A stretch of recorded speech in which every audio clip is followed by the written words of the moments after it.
The aftershock shuddered through the Foundation. Emergency alarms wailed as injured staff and security helped each other out from underneath rubble that had fallen on them as the building was shaken by the quake. It had only lasted a few short seconds, but still managed to leave a trail of destruction in its wake. While the wounded were bandaged up, anyone and everyone who was still able to started frantically checking the containment of every anomaly on the site. The Foundation could worry about the origin of the quake later. First and foremost, they needed to assess the damage. Luckily, multiple rapid sweeps of the facility revealed that there weren't all that many high-level threat anomalies whose containment had been breached. A few of the safer ones were found cowering under tables or buried under fallen rubble in their quarters. But for the most part, every anomaly was accounted for, and none had been provided with an opportunity to escape and cause further havoc. At least, that's how things seemed at first. It was only when the chaos started to die down and repair efforts were underway that personnel noticed an odd change. Something was missing, but nobody could quite put their finger on exactly what. As a matter of fact, most could pinpoint exactly when they noticed this odd feeling. It had only begun after the emergency alarms had been shut off. There was a sound that everyone working at the Foundation had gotten so used to that they practically stopped hearing it, or at least, they'd stopped noticing it. It was only now that the noise was gone, its absence no longer drowned out by blaring alarms, that staff realized it had always been there. Everyone had just learned to subconsciously tune it out. Crying. The low, soft whimpering that could be heard emanating from SCP-096's containment chamber. It had stopped. The cell within had fallen silent. And once someone at the Foundation made the right connection and investigated, they happened upon a startling discovery. SCP-096 had vanished. Panic immediately engulfed the facility yet again. The Shy Guy could be anywhere, and a search effort to find it would only end in deaths. After all, in order to find something, you have to look at it, and that was a fatal thing to do when SCP-096 was involved. Closer examination showed no trace of the missing creature. There had been no reported incidents of incursions with it anywhere in the world. Every known photograph, video recording, or other visual depiction of SCP-096 was either securely stashed away or destroyed completely by the Foundation. There was no way it could have possibly escaped, and it was seemingly nowhere at all. But still, the question remained, where in the world had the Shy Guy gone to? If it was still even in this world. From SCP-096's perspective, one moment all had been normal. The next, it was lost somewhere strange, unfamiliar, and above all unsettling, even to the Shy Guy. Before the sudden quake had hit, it had spent the day the same way it usually occupied its time, alternating between aimlessly pacing the far wall of its containment chamber and sitting in a fetal position in the corner, sobbing all the while. But then the room had started shaking, and in the blink of a deeply sunken eye, the Shy Guy found itself, well, it had no idea where. Around it was a large carpeted room, open and sparse, with little occupying all the space. The wallpaper was a nauseating, sickly shade of yellow, made all the more garish by the rows of fluorescent lighting from the ceiling above. The entire place seemed to resemble an office space, although seemingly one that was in a total state of disuse. There was no furniture, not even one solitary inanimate object to make the place seem at least the tiniest bit closer to normal.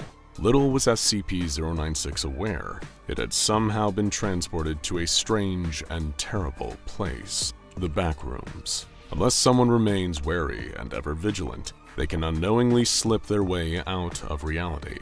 It can happen anywhere. All that a person needs to do is be in the wrong place at the wrong time, and they will no-clip into the back rooms. All around SCP-096 was the stench of old, wet carpet, and a labyrinth of uninhabited rooms with the same drab yellow walls, the endless buzz of the fluorescent lights stretching out for who knows how many square miles of empty rooms. In short, the Shy Guy was trapped in a purgatory-like nightmare. However, there was at least one small mercy for SCP-096 as it wandered around its new surroundings. There was nobody else around, no other signs of life, no SCP Foundation, no ordinary human beings, no one who could see it. Here in the solitary confinement of the backrooms, SCP-096 could not be perceived, and yet this brought the self-conscious creature very little in the way of comfort. Despite being completely alone, there was an awful, lingering feeling that hung in the air like the smell of the old carpet underfoot.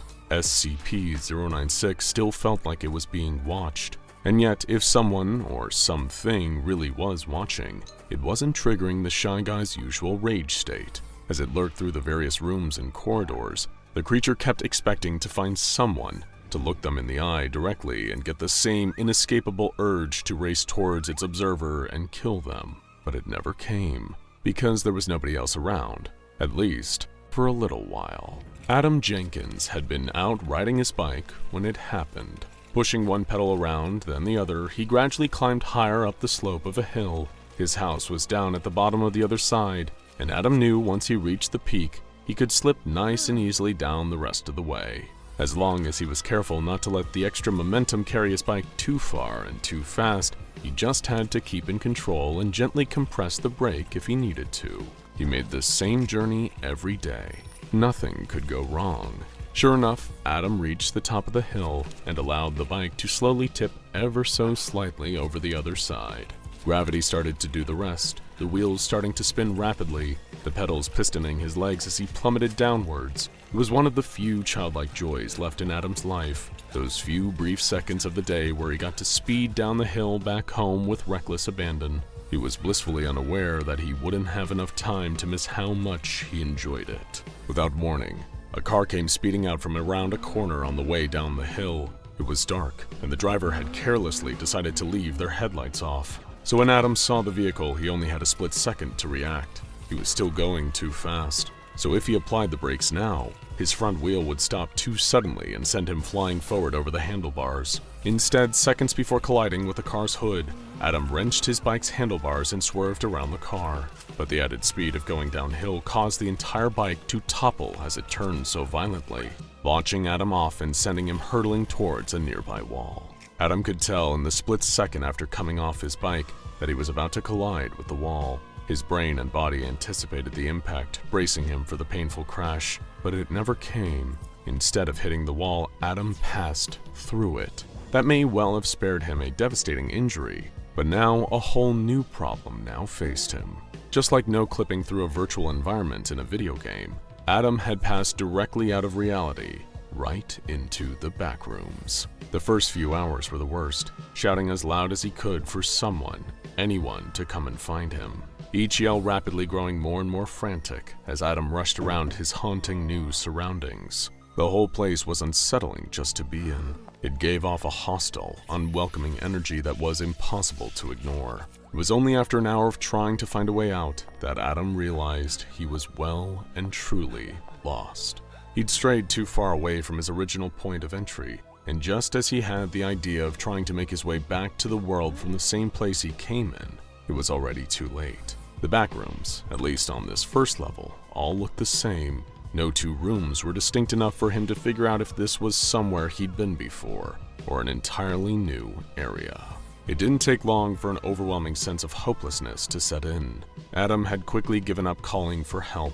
There was no sign of anyone around that would be able to help him, until the shuffling of footsteps came from nearby. It was such a noticeable break in the dull, unsettling quiet of the back rooms that it made Adam's ears prick up. The yellow-hued maze had been so void of life since he had arrived, so unnaturally empty, that he wasn't entirely sure he had made the sound himself by his jacket brushing up against the wall. But no, there was definitely something here with him. He could hear it wandering nearby, and it had certainly heard him too. Calling out yet again with more caution in his tone, Adam Jenkins turned the next corner, met with yet another dingy yellow corridor. Although, unlike the others, this one had a key difference. SCP-096 stood right in the middle of it. The split second that Adam's eyes fell over the Shy Guy, it was already too late. He barely had time to process the sight of the creature, its tall, humanoid shape, wiry, thin, and pale skin, jaw hanging unnaturally wide. In fact, SCP-096 dashed towards Adam so quickly that he couldn't even finish his startled scream. Meanwhile, back at the SCP Foundation, efforts were still underway to retrieve the Shy Guy. Researchers were baffled that there was not a single trace anywhere on the globe of SCP-096's presence. They had quickly rolled out their usual method for recalling the creature to containment. Requisitioning one of D-Class personnel, this individual was instructed to stand in SCP-096's cell and then was given a photograph of the monster to look at. Knowing that the Shy Guy would track down anyone that saw its face, even as a single tiny pixel in a picture, the Foundation expected the creature to simply reappear in its containment chamber to kill the D-Class they had used as bait. But nothing happened. The D-Class was able to look at the photo of SCP-096 and survive. It was almost as if the creature's link to reality was weakened. Wherever it was, it might still be aware someone had looked at it, but the Shy Guy was somehow being blocked from traveling to its most recent observer. Having drawn a blank on trying to determine SCP-096's whereabouts, the Foundation eventually turned to SCP-343 for his input. Naturally, the powerful reality bender was reluctant as ever to get involved. The Foundation insisted, knowing that SCP-343's omniscience meant he would already be aware of where they could find the missing Shy Guy. He refused multiple times, admitting he did have the answer they were looking for, but not wishing to divulge that information. Fine. SCP-343 sighed, coming to a compromise. I can't tell you exactly where 096 is, but when I tell you where to look for answers, you'll know. Async. The researchers were stunned into silence. Nobody in the Foundation had heard that name used in a long time, but SCP-343 was right. They knew exactly what it meant. Back in the 1980s, Async was another shadowy organization that had been investigating the existence of a liminal space connected to reality, a place they had called the Backrooms. Gathering up a mobile task force, the SCP Foundation dispatched its agents to a site that had long since been abandoned. They'd kept a watchful eye over the disused lab, keeping the public away, making sure nobody stumbled in by accident and got trapped. As the MTF commander gave the word, the outdated 80s technology was fired up, and Async's great achievement was reactivated. They had constructed a portal into the Backrooms, moving information the MTF operatives filed into the empty yellow space, unsure if they'd find SCP-096 alive, or if it would even want to come back.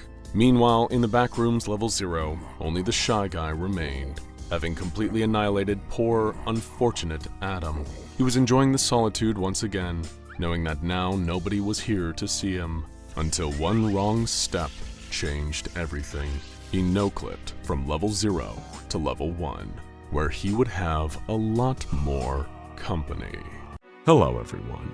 If you're a fan of SCP Explained, you'll know that we regularly post interesting questions in our community tab, asking for responses from you, our dear fans. These have ranged from questions about specific anomalies like SCP-096, or your suggestions on how we should actually kill SCP-682, the hard-to-destroy reptile. We've even asked you which anomalous powers you'd want to have and posed your questions directly to SCP-343, also known as God, and of course, the terrifying and infamous Scarlet King. But in our latest community question, asking you about hypothetical crossovers between the SCP Foundation and the weird, wild multiverse of all fiction, you truly outdid yourself, with thousands upon thousands of responses. And we thought rather than just making one video selecting our favorites, we'd turn each of our favorites into whole videos. And how are we going to do that? That's where this wonderful state-of-the-art gizmo comes into play. You may remember the Anomatron 6000, our incredibly advanced artificial intelligence-driven supercomputer designed specifically to run simulations for the SCP Foundation. We fed this computer data from countless SCP Foundation experiments and cross-tests, and all the data from your suggestions. This will allow the fine folks at the SCP Foundation to explore any anomalous hypothetical without risking the lives of staff members or civilians. This brings us to our first simulation, suggested in a huge number of comments. Could SCP-682 be contained within the Backrooms? For those not in the know, the Backrooms is an internet urban legend that spiraled into a full-blown phenomenon. It's built on the premise that if you're not careful and enter certain specific circumstances, you can no-clip out of our reality and enter a terrifying multi-level alternate reality, where you're stalked by a variety of bizarre and frightening creatures. This could be a complete nightmare for your average person, But how would it play out if SCP-682, the endlessly angry, hard-to-destroy reptile, found its way inside? Also, for another Backrooms-related surprise, stick around until the end of the video. In the meantime, though, let's boot up the Anomatron and test this new scenario. The worst had happened again. SCP-682 had busted out of containment during a cross-test and started making a beeline for the nearest populated area. Several helicopters containing heavily armed MTF Nu 7 Hammerdown members were in hot pursuit, attempting to slow the vicious reptile down with targeted sniper fire at its legs. But it seems that these efforts were all for naught. SCP-682 had already reached the defunct industrial district on the edge of a nearby city, and if the beast managed to actually reach a populated area, all hell would break loose. That's when they pulled out the heavy weaponry. Miniguns mounted to the helicopters unleashed a rain of hellfire down onto SCP-682. However, 682 managed to dodge most of the bullets and simply tank the rest. Command authorized the use of heavy ordnance, the helicopter's missile launchers. They'd pick up the pieces afterwards, once SCP-682 was back in containment. However, the reptile had plans of its own. It charged into a nearby abandoned chemical plant to avoid the gunfire from above. This was exactly what Hammerdown wanted. The helicopters circled around the chemical plant and unleashed a barrage of powerful incendiary missiles, blowing the plant to Kingdom Come, in hopes of dragging an incapacitated 682 out of the rubble afterwards. But when the smoke had cleared and only the rubble was left, 682 was nowhere to be seen. Even for the hardcore operatives of Hammerdown, this caused an anxiety spike. Had it tunneled into the ground? Had it adapted to the attack by turning invisible or getting tiny to escape? It'd done all these things before. Or after all the deranged attempts at putting SCP-682 in the ground, had some light firebombing killed the monster? Whatever the case, they need to search, in case SCP-682 popped up somewhere else and started causing havoc. If it was still alive, which it probably was, they couldn't rest on their laurels until they'd found it again. Meanwhile, SCP-682 woke up. It felt groggy and irritated, its body resting against an unpleasant, soggy carpet. It licked the carpet. The moisture had the distinct flavor of human spinal fluid, which 682 had tasted many times before. The sickly yellow walls and incessant buzzing from the fluorescent lights up above were nauseating, and it gave 682 a nagging headache. This only made 682's default emotion, blistering rage and hatred, even worse. It began walking around exploring this strange, spatial, anomalous environment. Was this more of that frustrating Foundation trickery? Another one of those puerile cross tests? The last thing 682 remembered was running at one of the walls in the chemical plant, a wall that, in hindsight, seemed darker than all the others. But rather than shattering through the brickwork, it was here now, in this strange, tacky lobby that never seemed to end. It was like a kaleidoscope of empty 1990s office kitsch. Endless, worthless yellow walls arranged like some labyrinthian, nonsensical maze leading nowhere and devoid of all life as SCP-682 wandered through it. And of course, SCP-682 found it disgusting. It was only on level 0, and already 682 hated the Backrooms just as much as it hated our dimension. Someone or something had to pay for the crime of inconveniencing it this way, and it would happily turn this whole dimension inside out just to find some beings to kill inside it. Yes, that would be great fun. SCP-682 began its frantic search for an exit, evolving an innate sonar ability and picking up speeds that would be impossible for human beings. This is the part where most people would go mad or die from hunger or thirst. SCP-682, not so much. It could keep searching and searching and searching until the stars burned out in the sky. It would find its prey, somehow, and when it did, it would put them through hell. And as it turned out, this new universe rewarded 682's dog's stubbornness, because when it passed through a seemingly random hallway after hours of searching, it was in a different place entirely. This place looked like some huge abandoned warehouse complex with water shining off the ground. If 682 had more advanced knowledge of the Backrooms, it would have known this was level 1. But the only number SCP-682 cared about was body count, and in that regard it would find level 1 to be a vast improvement. 2 groups of humans had established bases in this level of the Backrooms. The Major Explorer Group, a faction of professional Backrooms travelers who maintained their base alpha on this level, and the Backrooms Non-Aligned Trade Group, a commercial group whose primary base is an economic hub on this very level, a fortified city-like area with a population of 412, which would, a few hours after 682's appearance, be a population of 0. But before all of that, it felt like grabbing a bite at the diner. Tom's Diner is a refuge for many people trapped in the Backrooms, a casual eatery nestled into the cold warehouse environment of Level 1, where people could get a warm meal from Tom, a former cook who's been trapped in the backroom for years. SCP-682 was eager to be part of this grand tradition, but the hard-to-destroy reptile decided to buck the trend a little by just devouring Tom himself. From there, it decided to launch its rage-fueled offensive against the various humanoid inhabitants of the level. Both the Major Explorer Group Base Alpha and the Backrooms Non-Aligned Trade Group Trade Keep were heavily fortified against the kind of entities these folks had gotten used to facing in the Backrooms, but they were completely unprepared for a creature of SCP-682's sheer power, intelligence, endurance, and ferocity. The SCP Foundation had been studying the creature for decades, with far more resources than either of these two Backrooms-bound groups, and they still had a hard time keeping the beast consistently contained. Sadly for the great bastion of human hope in the Backrooms, SCP-682 swept through both outposts in a matter of hours, killing everyone there without an ounce of remorse. The only person there it took its time with was the final human being left in the decimated remains of the Major Explorers Group Base Alpha. It grabbed the man by the throat and squeezed, asking with its guttural, growling voice, Were you and your dead brethren allied with the SCP Foundation?" Despite his fear, the Explorer told 682 that he had never heard of the SCP Foundation, nor did he know what kind of entity 682 was. Then what is this place? Tell me, and I might give you a quick death."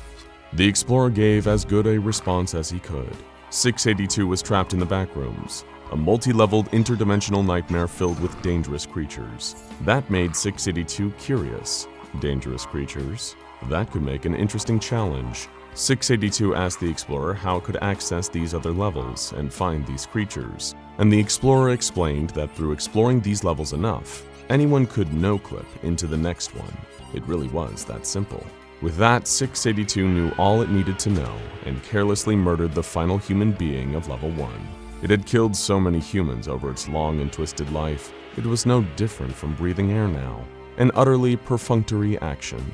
It was eager to discover these other creatures on the lower levels and teach them a new level of fear they'd never experienced. 682 stormed the halls until it achieved the next successful no-clip into Level 2, which manifested as a series of old, dilapidated maintenance tunnels that seemed to stretch on for millions of miles. Wonderful. There were humans here too, apparently, but who cared about them? This was the first level to feature a smorgasbord of entities ripe for the killing. It sped through the tunnels, teeth and fangs born, eager to deal death with gleeful abandon. The first entities it encountered in the expansive tunnels of Level 2 were a collection of beings known as crawlers, insect-like creatures infected with an extremely aggressive fungal growth. Just getting close to them could present an active risk to humans, not so much for a creature that could easily regenerate after being tossed into the sun. As the creatures tried to lunge, SCP-682 simply crushed and devoured them with little effort. They tasted a little stale on account of the fungus, but the chewiness was pleasing. Hopefully there would be more challenging foes down in the tunnel than these mere insects, SCP-682 thought to itself, while journeying deeper into the endless network of tunnels. Soon enough, SCP-682 ventured into a section of the tunnel engulfed in total darkness. Its eyes quickly adjusted, developing immaculate night vision.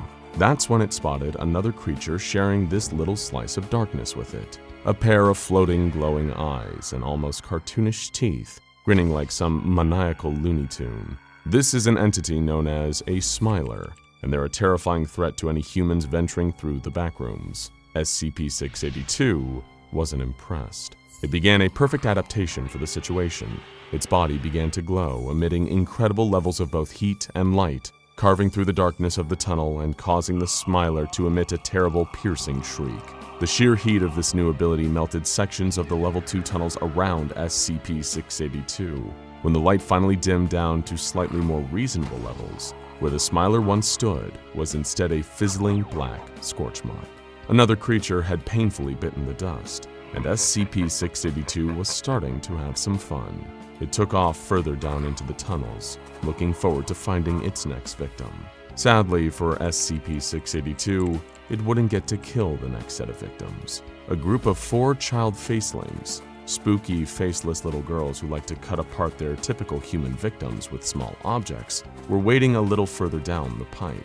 However, when they felt SCP-682 approaching, they almost sensed the power and cruelty of the beast coming towards them. Even being little monsters themselves, Game recognized Game, and they knew that they needed to get the hell out of there before the monster arrived. They climbed between the pipes on the tunnel walls and skittered off into hiding places deep in the dark.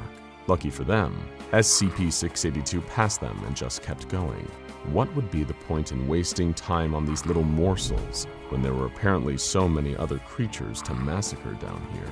Next, SCP-682 came across a truly pathetic creature, something that the mighty reptile honestly felt a little embarrassed even interacting with. It was a creature known as a clump, a strange bundle of living limbs that will move at great speeds and attack its usually human targets. It tried to do the same to SCP-682, maniacally flailing its many twisted limbs. 682 killed it in a single stomp and moved on, feeling its own psychological equivalent of pity, but not that much of it. Not long after Mercy killing the clump, SCP-682 came face to face with a series of hounds, mutant humanoids who travel on all fours, behaving in a wolf-like fashion.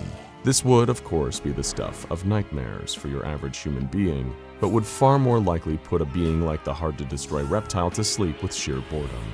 Humans acting like dogs. That makes them even more worthless, the creature thought, as it charged forwards and began tearing the group of hounds to shreds. Minutes later, it was splitting off into an adjoining tunnel, searching for more easy entertainment. But the deeper SCP-682 made its way into the bowels of Level 2, the more it approached a truly horrifying realization. The creatures it was slaughtering here were even more boring than the ones the SCP Foundation ceaselessly threw at it back on its native reality, or at least the reality where they'd contained it. Back in that world, it had faced giant flaming demigods with swords hotter than the sun.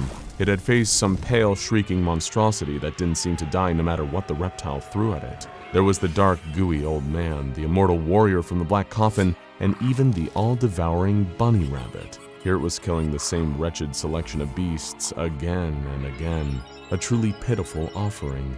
Was this really the best this world had to offer? Incidentally, the next creature it found was literally known as wretches by the human inhabitants of the backrooms. They were fleshy, zombie-like creatures that SCP-682 figured the Sarkists back home might enjoy. It couldn't believe that it was thinking fondly of that old place, while it carved the monsters to ribbons with its claws. It missed its old enemies like Dr. Bright, Dr. Clef, and even that irritating yellow blob of snot. The more it tried to take its mind off the old world by killing its way through this ant farm of endless tunnels, the more it found itself waxing nostalgic.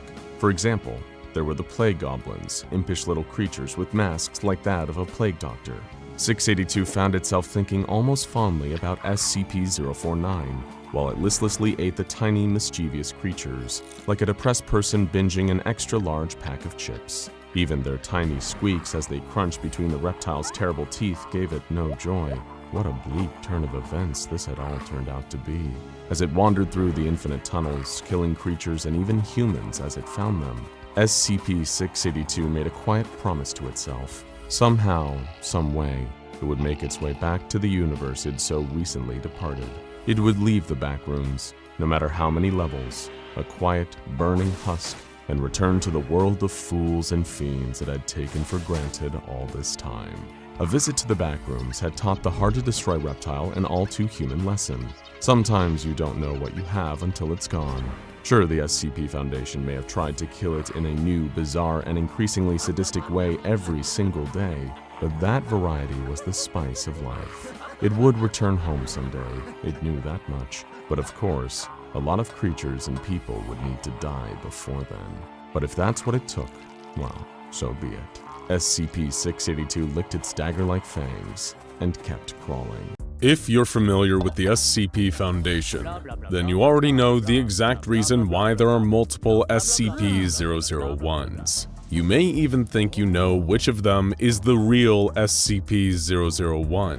But for those of you who are new here, or who just need a little reminder, the designation of SCP-001 doesn't refer to a single creature, object, or entity, but rather a collection of various anomalies that are apparently kept in containment by the SCP Foundation. At present, it is unclear why there are multiple files collected under the shared designation of SCP-001. Some believe it is because these anomalies are some of the earliest ever contained by the Foundation. This would mean that they share the designation of SCP-001, as they were likely encountered before the SCP Foundation introduced their current numbering system.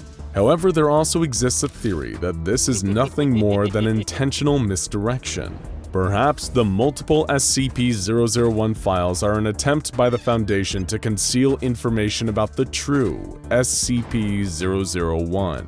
After all, it wouldn't be the first time this hyper-secretive organization deceived us. Anomalies sharing the name SCP-001 include the infamous Scarlet King, the massive Gate Guardian, and the world-ending event known as When Day Breaks. But today, we'll be using SCP-001 to refer not to an entity or an event, but to a location codenamed God's Blind Spot. Located in an unassuming corner of the world is a site that the SCP Foundation constructed and designated as Facility T. According to their archive, it's a largely unremarkable place, situated at a spot on the Sinai Peninsula, which is a part of Egypt that forms a bridge between the continents of Africa and Asia. In the 18th century, archaeologists excavating the area uncovered the remains of a stone structure believed to be an inn that dates back to the 2nd millennium BC. However, since the construction of Facility T, any trace of this structure has since disappeared. So, what makes this unremarkable site so important to the SCP Foundation? Why establish a facility if there was nothing anomalous about its nature? What distinguishes this SCP-001 site in the eyes of the Foundation is the area's profound lack of any ambient Akiva radiation. But what is Akiva radiation? Well, according to the Foundation's researchers, it's a form of cosmic background radiation, one that's not overtly harmful to human beings. If you grew up in a strict church-going household, then it's highly likely you would have been exposed to a lot of this non-electromagnetic radiation and never even realized it. You see, the thing with Akiva radiation is that it is directly correlated with the amount of religious faith a person has. Regardless of which religion someone follows, Akiva radiation will form around them. It tends to be harmless to humans. However, certain anomalous entities and SCPs considered to be demonic in nature can be repelled and even fought off with high levels of Akiva radiation. The presence of other powerful anomalies, those considered more benign or even holy, can also create an increase in this radiation. SCP-001 has earned the nickname God's Blind Spot for a number of reasons, one being that it is the only place on Earth with a natural absence of this Akiva radiation. The Foundation has conducted experiments that involve bringing sources known to emit Akiva radiation into the area of SCP-001, but when they measured, no change in radiation levels was detected, meaning that the space around Facility T does not actively block Akiva radiation from entering it, but also cannot absorb or retain this religious radiation. It might be more accurate to say that the location destroys any trace of residual Akiva without damaging the source. A lack of faith-field radiation is far from the only anomalous property of SCP-001 though. During a number of tests involving D-Class personnel, the Foundation witnessed that, while in the area, it also becomes impossible for the death of any human being to occur, a discovery that obviously needed to be researched further. The first test involved a healthy human male who was left in a containment cell on the SCP-001 site and observed. He had no supplies, no food, no water, yet over 120 days this man stayed alive, never succumbing to starvation or dehydration. Next, a female member of D-Class was exposed to a lethal dose of cyanide gas within Facility T. and suffered none of the expected effects. Foundation researchers then repeated this cyanide gas test using 30 common brown rats, all of which were killed, proving that it was only humans that couldn't be killed while within SCP-001. God's blind spot seems to also be able to slow or halt the effects of terminal illnesses, as proven when a D-Class with stage 4 cancer was brought into SCP-001. Despite her prognosis stating that she would be dead imminently, the woman survived in the area for almost 800 days. Her cancer symptoms never advanced, and she only died after finally leaving the area of SCP-001. There are limitations to this anomalous effect though. One test involved cremating a healthy male D-Class while he was still alive. The man's body caught fire just as you would expect it to, and he was burned to death. According to the findings of that test and similar variations, Foundation researchers have learned that the life-preserving qualities of SCP-001 don't prevent death by extreme external damage. One of the final tests to take place within SCP-001 involved a pair of 24-year-old identical D-Class twins. One of the twins, designated Twin A, was held at Facility T, while the other, Twin B, was imprisoned in a cell at a different Foundation site. After observing them for over 26 years, Twin B aged naturally to the age of 50. His twin, however, did not appear to age at all over the course of 2.5 decades. It was only when moved to another facility that Twin A began to show signs of aging. The aging process for Twin A was rapid too, and eventually he caught up with his brother. Being a benign, non-threatening anomaly, the Foundation has been more than happy to use God's blind spot to their own advantage. Facility T was specifically established on this site to house the headquarters of the O5 Council, the overseers of the entire SCP Foundation. It's hardly surprising that the Overseer Council would want to set up shop here. After all, it's the one spot on planet Earth where no human being can ever die of natural causes, and will not age for the duration of their stay.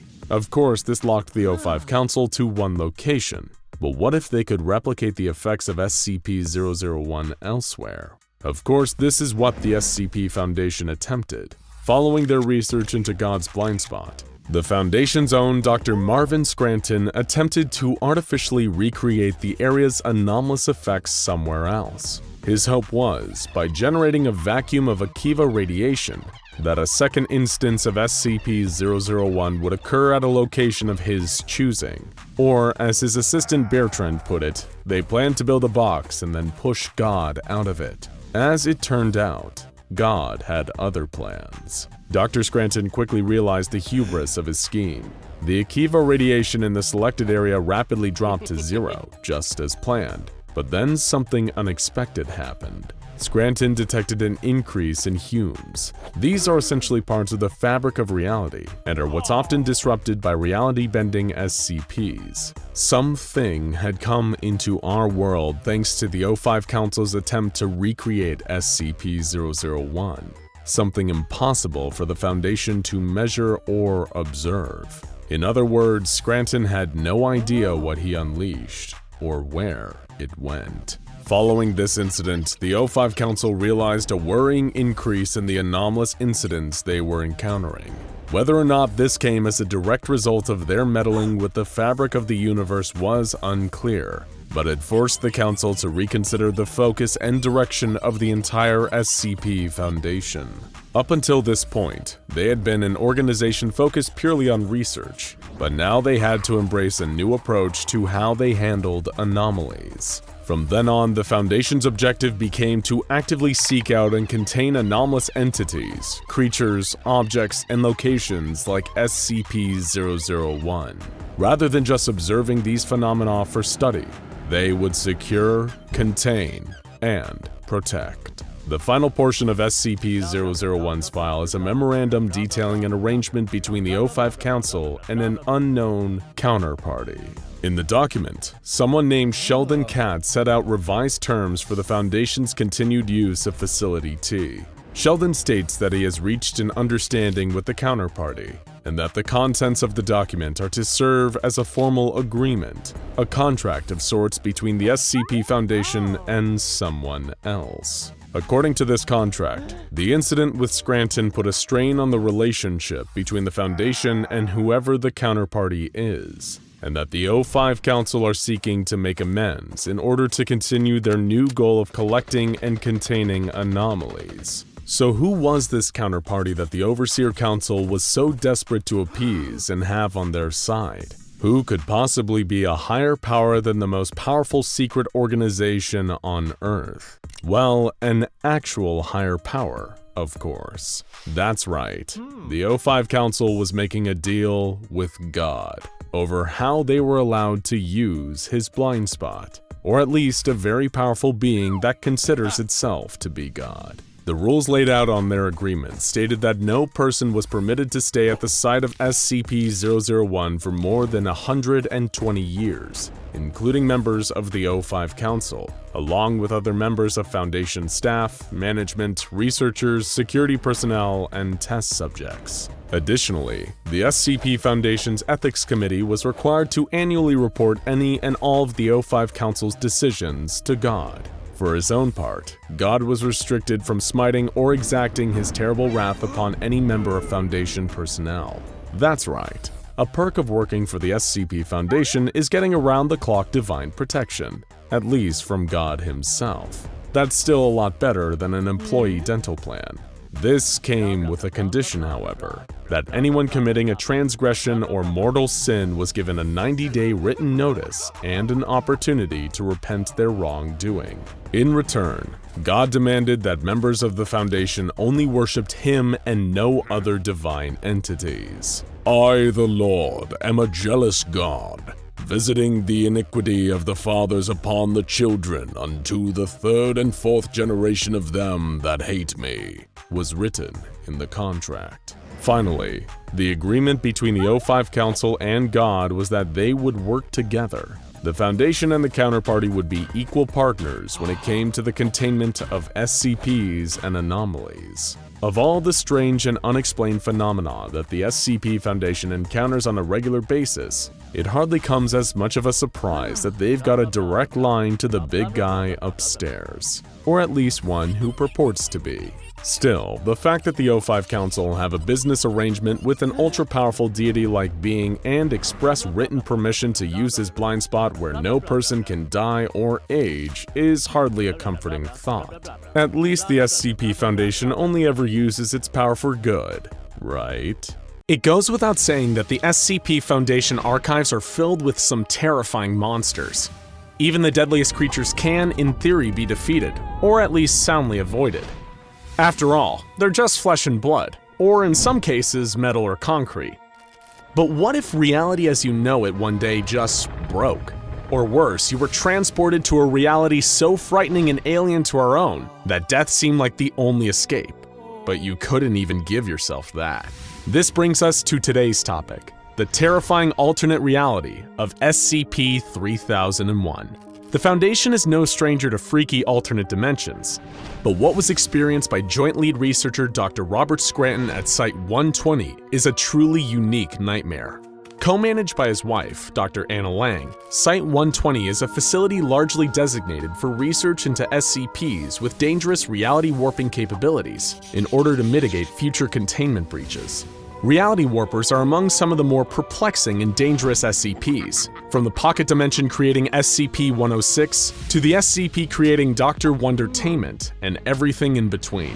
Scranton and Lang's goal to further study such entities was an admirable one, if a little overambitious. And on January 2, 2000, during the testing of a new technology created by the Foundation's leading power couple, disaster finally struck. Scranton and Lang had already been the brains behind one of the Foundation's most valuable tools in the fight against reality-bending SCPs, the Scranton Reality Anchors. Their follow-up, the Lang-Scranton Stabilizer, or LSS, likely would have been an even more advanced variant of their earlier invention, and should have been a huge success for the team. But things didn't turn out that way. Dr. Scranton and several other researchers were gathered in Reality Lab A performing routine tests on the LSS prototypes. While other technicians ran diagnostics tests, Scranton stood at the control panel, the blinking red light above the console confirming that everything was going according to plan. But as anyone who's fallen victim to one of the Foundation's many anomalies will tell you, just because you've done everything correctly doesn't mean you're safe. Scranton began operating the machine, not knowing that something was rumbling up towards him from below. Without warning, a sudden, unexpected burst of seismic activity rocked the entire base. Researchers grabbed onto whatever was closest as the world shook around them. In his panic, Dr. Scranton clung to the LSS control panel as the seismic blast fried the circuits and kicked it into overdrive. There was a blast of magnificent blinding light, and when the rumbling stopped, not only was the doctor gone, he had been erased from reality as we know it. The earthquake had caused a deadly malfunction in the machine meant to stabilize reality, and instead tore a rift in it, dragging the unfortunate doctor and the control panel into oblivion. His wife, Dr. Lang, and the many researchers who idolized him were devastated by his unexpected demise at the hand of what should have been his crowning achievement. The one silver lining was that this reality-ripping event had almost definitely eliminated the doctor quickly and painlessly. As far as the Foundation and his loved ones were concerned, Scranton's death had been immediate and complete, a luxury afforded to few Foundation employees who die anomalous deaths. But sadly, that isn't how Dr. Scranton's story, or the story of SCP-3001, ends. No, this is where it all begins. How do we know all this? In the hellish new place where Scranton had been transported, the control panel from the LSS that he'd been clinging to for dear life had been transported with him and continued to record audio data from this anomalous location. Not that Dr. Scranton realized it, not at first anyway. As far as he knew, he'd suddenly been transported into a pitch-black location. No sights, no sounds, no sense. True nothingness. At first, the doctor was confused. One second he was testing out his new technology, and the next he was quite literally nowhere. In spite of his current situation, the doctor was still an intelligent and rational man. He took a moment to compose himself, hoping that in time his eyes would adjust to the new darkness around him. But that moment never came. The darkness remained perfectly absolute. Much like the darkness in another reality-defying SCP, the deadly endless staircase known as SCP-087, the dark seemed thick, almost like you could touch it. The doctor, not wanting to give himself to despair and die in this impossible place, and with no other options seemingly available, began walking. Either he'd find his way out, or the Foundation would find him. No need to panic. It may have altered the doctor's temperament if he knew that the Foundation already assumed he was dead, and that no search party was going to come looking for him. Still, logic dictates that if a person walks for long enough, they're bound to find something. The problem Scranton was about to face was that SCP-3001 doesn't run by any kind of conventional logic. He walked and walked and walked, but he didn't seem to get any nearer to or farther from anything. But how could he even know? After all, in total darkness, there aren't any landmarks to assist in navigation. The doctor walked and paced and screamed for days on end, but he made no progress. He was alone in an empty world. He had no choice though, so he kept walking and walking and walking for 11 days. During that time, he felt his hunger and thirst grow. He was in terrible pain from a mix of starvation and dehydration, but the release of death didn't seem to come for him. He was going to have to learn the rules of this new place the hard way, and it grimly dawned on Dr. Scranton that dying in this place might not even be the worst possible outcome. He paced and repeated facts to himself, hoping to ground himself in the moment and avoid the panic that could so easily set in. Name, Robert Scranton. Age, 39. Birthday, September 19th, 1961. Favorite color, blue. Favorite song, Living on a Prayer. Wife, Anna. Little by little, the words seemed to turn to nonsense in his mouth as the terror grew. Just as he felt like he was about to lose his mind, he noticed something. A small oasis in the endless darkness of SCP-3001. The glowing red light on the LSS control panel. Where had it come from? And how was it still recording? The doctor had no idea, but he was grateful for any kind of familiarity in this strange darkness around him. Perhaps the LSS could be the key to saving him, or at least figuring out what on earth was going on here. Whatever the case, there was no denying that having the panel here was better than nothing. At least, when it was found, if it was ever found, then people would know what had happened to him. As the days passed and he continued to mysteriously survive, Dr. Scranton deduced that one didn't need food or water to survive continually in SCP-3001. The location had an anomalous effect on its inhabitants. As the days passed and turned to weeks of wandering in the darkness, Dr. Scranton further deduced that he was no longer in his home dimension. This was an entirely separate pocket dimension, much like the one possessed by SCP-106, but featureless, a perfect self-contained void. Now dimly illuminated by the red light of the panel, Dr. Scranton explored further into the void around him. He traveled for months on end, the pain of his deficiencies growing by the day, but found he was getting nowhere. All things considered, he wasn't even sure he was moving, or whether reality and darkness were swirling around him like a thick liquid. Rather than walking on a single flat surface, he was moving in all directions across a three-dimensional plane. The space-time continuum appeared to be entirely broken here, where movement is more defined by the conscious intention to move than any real geographical repositioning. Dr. Scranton knew that this place broke every single one of Kijel's laws of reality parameters.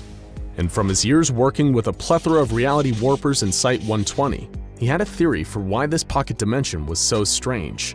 It had an extraordinarily weak Hume field. Before we get back to Dr. Scranton's semi-living nightmare, we need a quick primer on Hume theory and why having a weak Hume field is such a problem. A Hume is a unit of measurement for the strength and amount of reality in a given location or being. In an area with an incredibly low Hume field relative to our world, such as SCP-3001, universe breaches and anomalous incidents rise significantly. At the time of his being trapped there, SCP-3001 had the lowest number of Humes in any recorded environment, making it a phenomenally anomalous zone. It was for this reason that starvation and dehydration never took hold of him despite causing him great pain. And the worst by far was yet to come. Dr. Scranton wasn't trapped in this dimension for weeks or even months. He was trapped in the darkness for years, and it took a nightmarish toll on his body and mind. The small flashing red light on his LSS control panel became his only friend, and as the years drew on, he would hold entire conversations with his only source of illumination. He knew that his days were numbered. If he didn't escape the dimension within around 3 years, the Hume field would diffuse further, and he would be left in a truly horrific state. But based on how little headway he'd made in the time he'd been there, he didn't feel optimistic.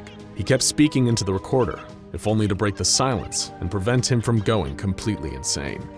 But even that would only hold it off for so long. Alone and talking to himself endlessly in the darkness, Dr. Scranton could feel his mind slipping as the confines of the pocket dimension constricted and his body began to change. The low Hume field slowly diffused his physical matter, destroying the physical integrity of his body, but never being merciful enough to actually let him die. In his haunting audio logs, the doctor described his hands as diffusing and thinning out like spiderwebs. Over time, there was less and less of him, and what was left wasn't entirely human. As Scranton's Hume level lowered to equalize with that of SCP-3001, the lines between his body and the LSS control console began to blur in a twisted marriage of warped flesh and machine. The Lang Scranton stabilizer was anything but stable. Before his mind and body became something else entirely, the doctor still had the presence of mind to finally realize how he'd come to be in this terrible place. The LSS had opened a wormhole known as a Class C broken entry into a paradoxical pocket dimension between layers of reality and taken him through it.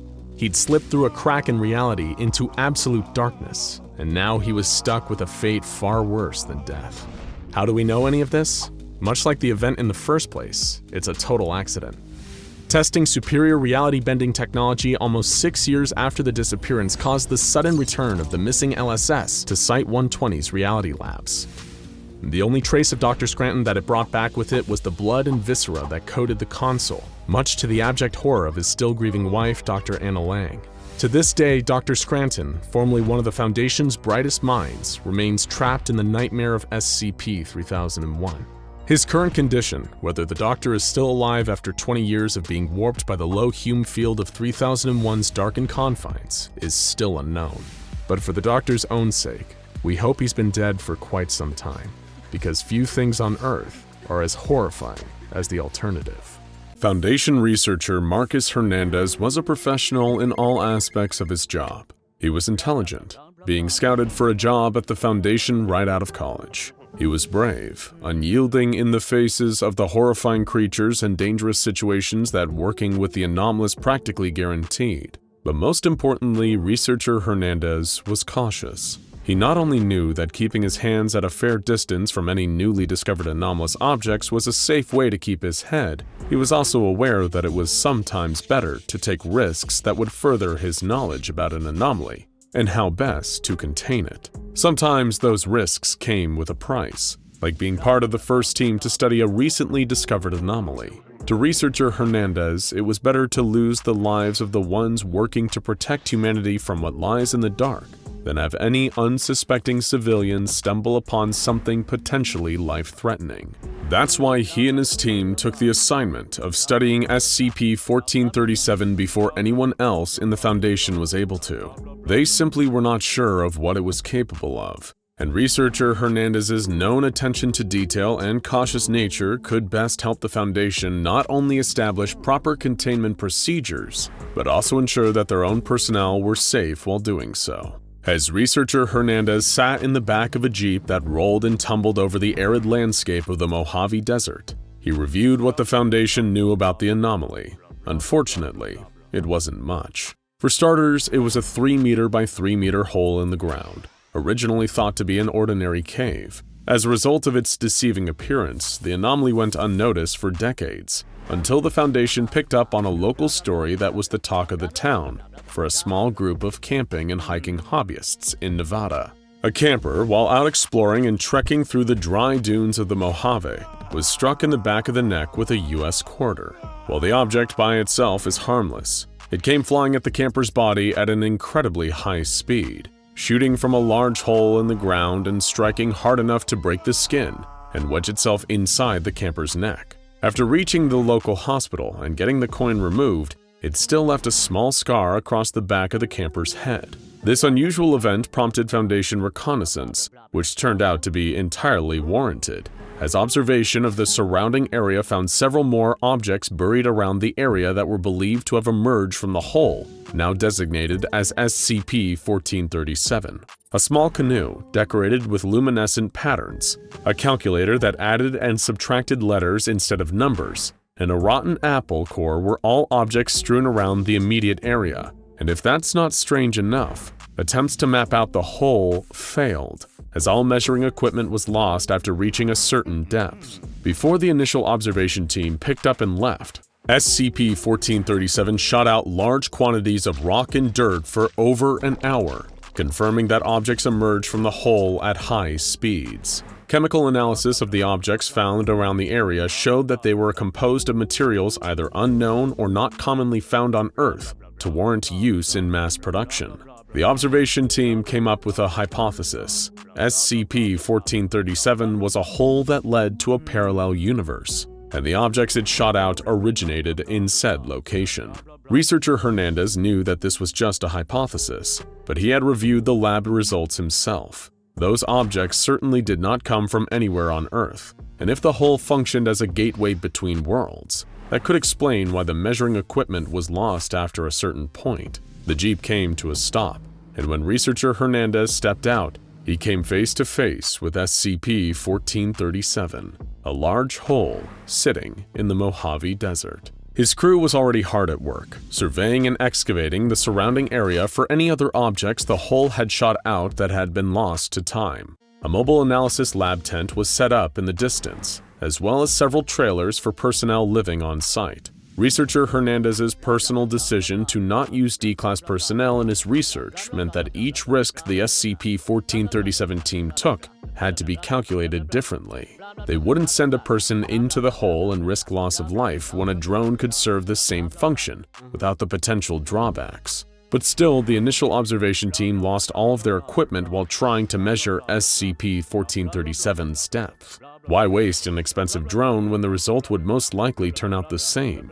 It was these decisions that earned Hernandez's fame and respect at the Foundation, and over the next few weeks, his team was able to develop a wide knowledge base regarding SCP-1437 and establish safe containment procedures to keep the anomaly hidden from the public and easy to work with for Foundation personnel.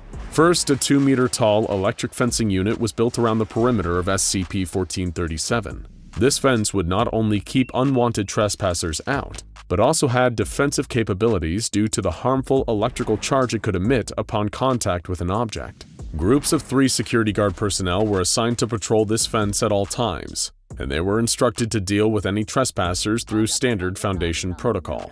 They would be taken into custody, interrogated, and as long as they were unaware of SCP-1437's anomalous properties, given a healthy dose of amnestics and released back into the general public. Anything that emerged from SCP-1437, be it a physical object or a living organism, would be cataloged by the Foundation and tested immediately for any potential hazards before further analysis could begin. If found to be safe, the items would be studied as much as possible. If not, they were stowed away in an area intended to keep them contained until a safe way to examine them was found. But perhaps the most important containment procedure researcher Hernandez established was the forbiddance of testing with SCP-1437.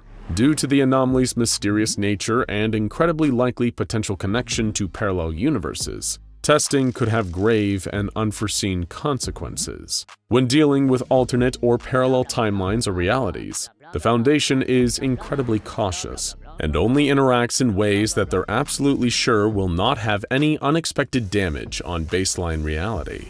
That, and researcher Hernandez wasn't exactly keen on attracting the attention of these parallel universes without a solid understanding of who and what they were. As he would come to find, this inclination proved to be beneficial. As the team observed SCP-1437, they documented a number of notable objects that emerged from the hull, each supposedly originating from a parallel world. The first of which, however, was not anything the team hadn't seen before. The initial observation team sent to test whether SCP-1437 was actually anomalous had observed the hull emitting a mass of rock and dirt. For over an hour, SCP-1437 spewed earthen materials without stopping, filling the surrounding areas with debris. Since this was before the research team theorized the hull was connected to parallel realities, they weren't sure what to make of it. Was it a natural eruption? A poorly documented earthquake that somehow sent chunks of rock and dirt to the surface and shooting out of the hole? Though somewhat stumped, researcher Hernandez's team eventually came to a single solid conclusion. If SCP-1437 led to a parallel world or worlds, whoever was on the other side of the hole may have been attempting to fill it using natural materials. If they were attempting to fill it, could they be trying to contain it? Did the parallel world on the other side of SCP-1437 have its own foundation? This sudden thought gave researcher Hernandez pause and made him reconsider his hands-off approach to SCP-1437. Should his team attempt to contact whoever was on the other side? If it was a parallel branch of the Foundation, this behavior would be encouraged. The Foundation communicated with alternate versions of itself in time and space all of the time. The Department of Temporal Anomalies was built around this premise. But these were exceptions, not the rules. And communication with alternate foundations was always carried out with utmost safety and precaution. It was only done when there was a certainty that risk would be avoided. Researcher Hernandez was sure he made the correct decision, and he would stray away from attempting to contact those on the other side of the anomaly, even if they were another world's incarnation of the SCP Foundation. Weeks later, researcher Hernandez was awoken in the middle of the night by an excited assistant who, after calming herself down, informed him that SCP-1437 had spat out a new object. You have to forgive her. If you were out in the desert for weeks staring at a hole waiting for it to do something and it eventually did it, you'd be pretty excited too. When researcher Hernandez ran outside to see what the team was freaking out about, he could have jumped for joy too. SCP-1437 wasn't spitting out rocks and dirt anymore. This time, it was a map, clearly illustrated to depict the continent of North America. But upon closer inspection, the team noticed some very apparent differences from a traditional map in the geography of our world. The map was written entirely in Spanish, and the names of countries and states it listed didn't match their existing counterparts. In fact, the entire borderlines of the map were mismatched, out of place, and radically different from anything resembling North America. It listed the government of the entire continent of North America as La República Popular de Aguas Nuevas, or when translated to English, the People's Republic of New Waters. This exciting find was logged and archived, and it was only the first of a series of objects that emerged from SCP-1437. A few days later, another object was documented. This time, it was a photograph. After initial scans determined the object to be safe to view, Not harboring any dangerous mimetic triggers upon viewing or anything of that nature, the team analyzed the picture to the best of their abilities. They saw a breathtaking vista of a city skyline, unlike anything possible on this world. Intertwined with buildings were massive structures that appeared to be made out of coral. They wrapped around skyscrapers, branching from the ground and sometimes emerging from the buildings themselves. The coral broke through the tops of the tallest buildings, putting the man-made titans to shame. In the far background, a massive flying creature can be seen, peacefully floating through the air. This otherworldly visual overwhelmed the team, but after the initial shock wore down, a keen-eyed junior researcher pointed out that many of the buildings resembled known landmarks, though they were radically altered in noticeable ways. This wasn't just any city, it was New York City, only this time with coral and giant floating creatures. Exactly what the Big Apple's been missing this entire time. But this was still comprehensible and understandable for the Foundation. SCP-1437's true weirdness was still yet to come. A few days after the photograph emerged, SCP-1437 shot out a truly peculiar find.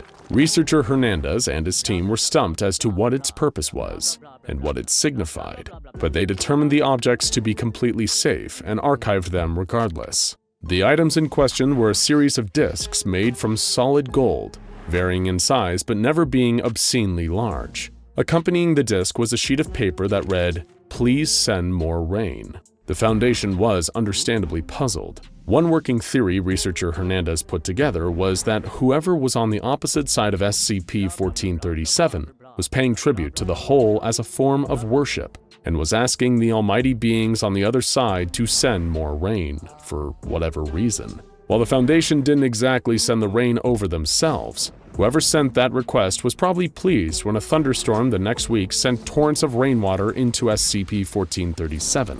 We hope they're happy.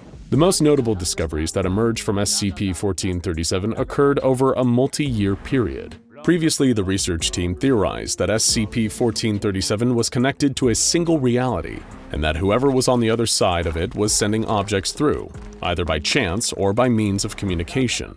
This discovery proved that there wasn't just one parallel world connecting to SCP-1437, but many, an unknown amount, in fact. The items in question this time weren't just objects, but human cadavers. One by one over the years, interspersed between the various oddities that SCP-1437 also spat out were human corpses, dead on arrival.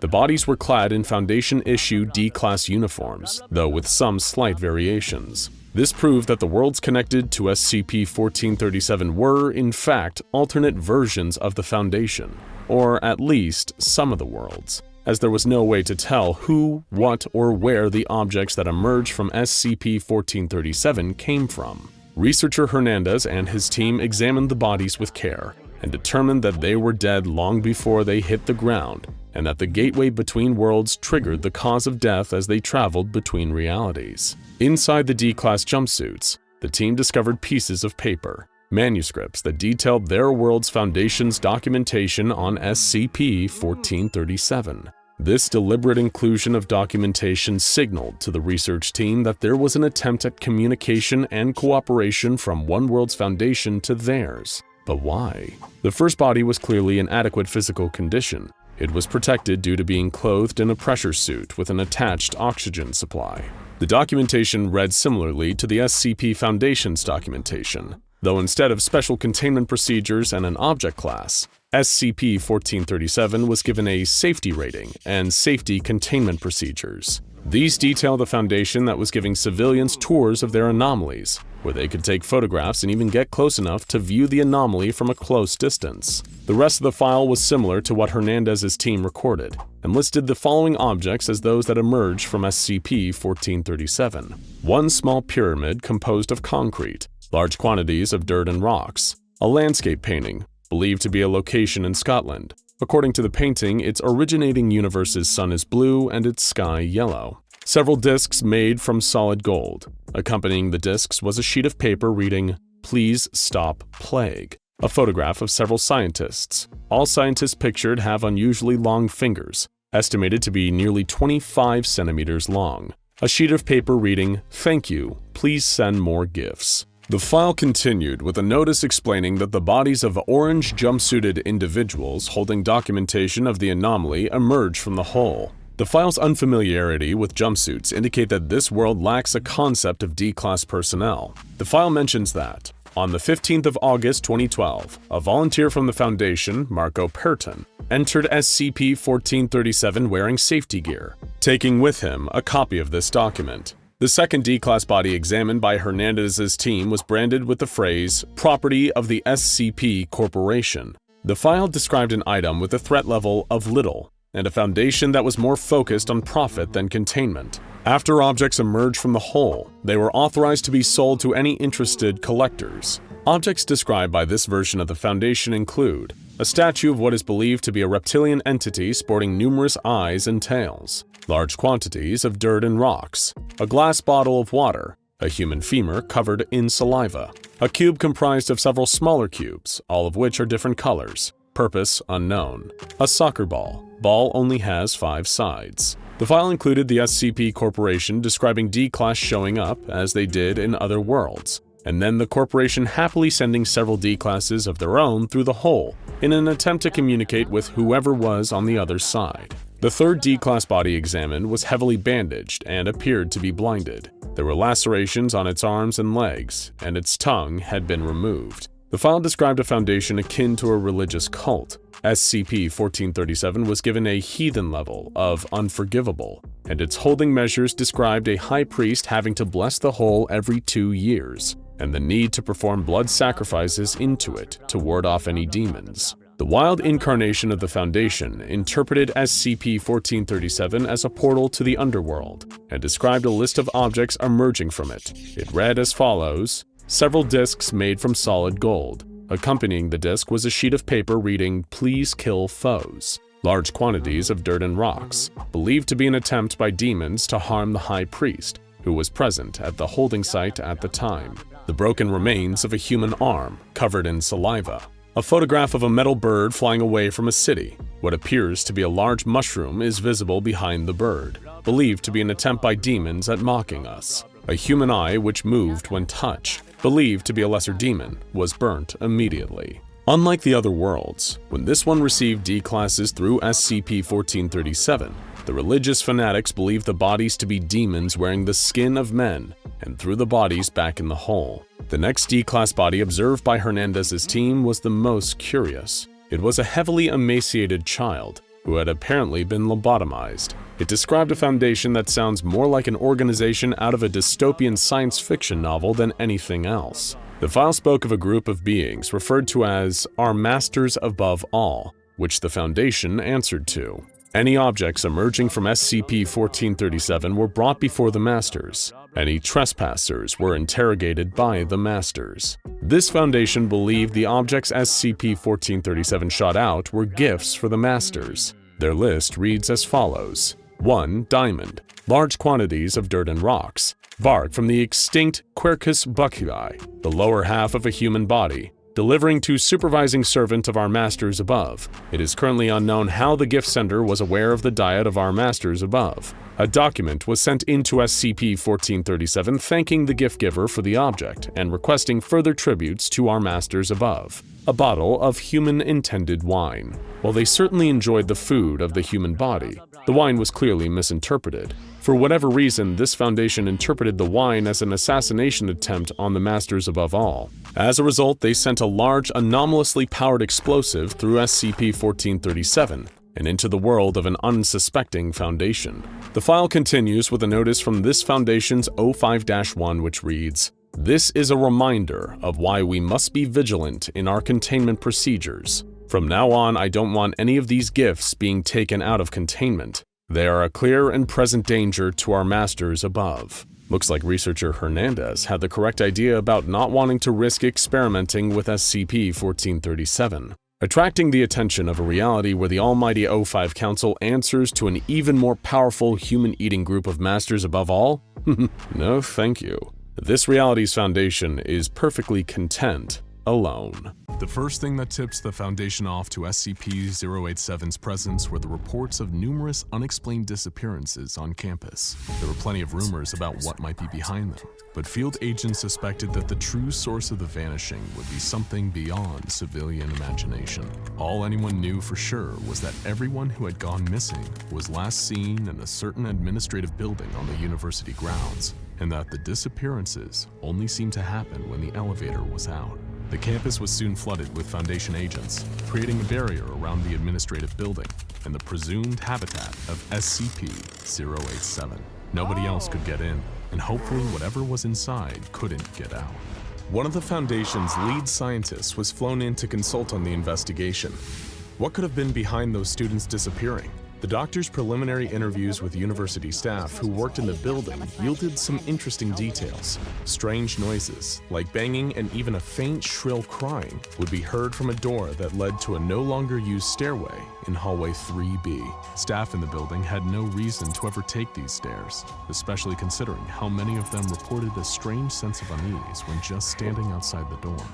The only reason someone might take those stairs is due to elevator malfunctions. In that instant, the doctor had put it all together. The staff they interviewed had their memory wiped with amnestics, special chemicals used by the Foundation with the power to delete human memories. The Foundation only used them for staff or civilians who had confirmed contact with an SCP, and the doctor knew that they had a live one on their hands. The staircase. There was something terribly wrong with that staircase, and it was the SCP Foundation's job to find out what, before it made anybody else disappear.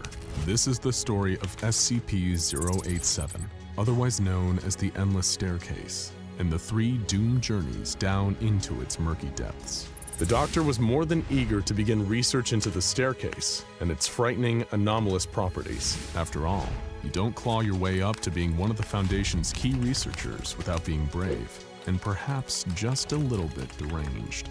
As was standard, once a perimeter was secured around the staircase, the good doctor requested a selection of D-Class personnel for testing. For those not in the know, D-Class is the Foundation's polite way of saying cannon fodder. The doctor was sent 3 D-Class prisoners for use in his investigation of SCP-087. The first, D-8432, was, according to official documentation on the incident, a 43-year-old male of average build and appearance and unremarkable psychological background.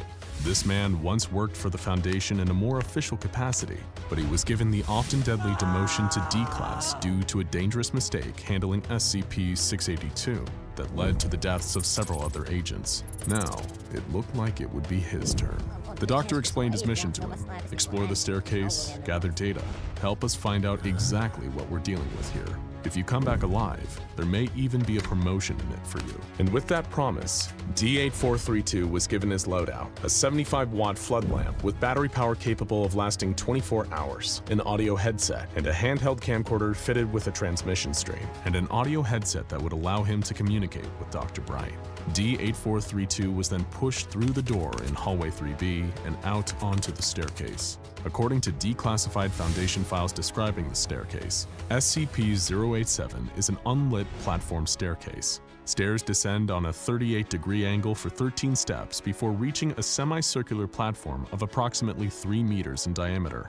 Descent direction rotates 180 degrees at each platform. The design of SCP-087 limits subjects to a visual range of approximately 1.5 flights. But in D-8432's mind, unlit really didn't seem like the right word. He would have chosen all-consuming darkness. Despite carrying a powerful 75-watt lamp, D-8432 was only capable of partially lighting the platform he was standing on, and the illumination only stretched down 9 of the 13 steps to the next platform. When D-8432 observed how little help his lamp was giving him, he was instructed to shine it out of the doorway into hallway 3B. When he did so, the light seemed to shine far further than it ever could in SCP-087. Already, the beginning of the anomalous activity was obvious. Everywhere else, darkness is just the absence of light. In SCP-087, darkness eats light. It was like a tangible black mass that only a certain amount of light could survive, while the rest just wouldn't show. D-8432 swallowed hard over a lump in his throat. The door to hallway 3B was closed behind him, and he was ordered to descend. Surviving to see that promotion was feeling unlikely, but it's not like he had a choice. If he tried to escape SCP-087 before he was permitted, he'd be shot by SCP Foundation field agents on the spot. So he followed the high-ranking doctor's orders and began to descend the steps to the next platform. Nothing about the physical makeup of the staircase itself seemed abnormal. The base and walls were a very plain, dull concrete with a metal handrail. The only thing that seemed unique about it so far was the strange light-bending properties. That was, until he reached the second platform down and he heard it, a soft, echoing cry. A child's cry. It was shrieks of panic, or maybe even pain, echoing up from below. He was asked why he had stopped, and he explained the crying sound he'd been hearing. It sounded like it was coming from far down the stairs, maybe 200 meters below him. He could just make out the words, "Please, help," and "down here," coming from the darkness. But the team outside the stairwell couldn't hear anything, so they asked him to descend further. Another platform down, and they could hear it too, the unmistakable cries of a terrified child. "Please, help," and "down here." D8432 was ordered to keep going, and only stop if he noticed changes to the visual environment or in the sounds he was hearing. D8432, knowing his life was on the line, had to keep going, and descended another 20 flights of stairs before stopping to remark that the sounds of the child hadn't gotten any closer. They still sounded just as far away as when he'd first heard them. He was told his observations were noted and pressured to continue. Within half an hour, D8432 had descended a full 50 floors with no sign of a bottom in sight. Somehow, the volume of the child's crying had remained consistent throughout, as if it was moving away from D8432 at the same rate he was descending. At this point, D8432 reported that he was feeling uneasy. The doctor said that this was understandable, given the circumstances. He'd been watching what little there was to see over a live video feed the entire time, and something about the truly bottomless nature of the staircase and the ever-elusive crying was undeniably eerie. But things were about to really take a turn for the worst.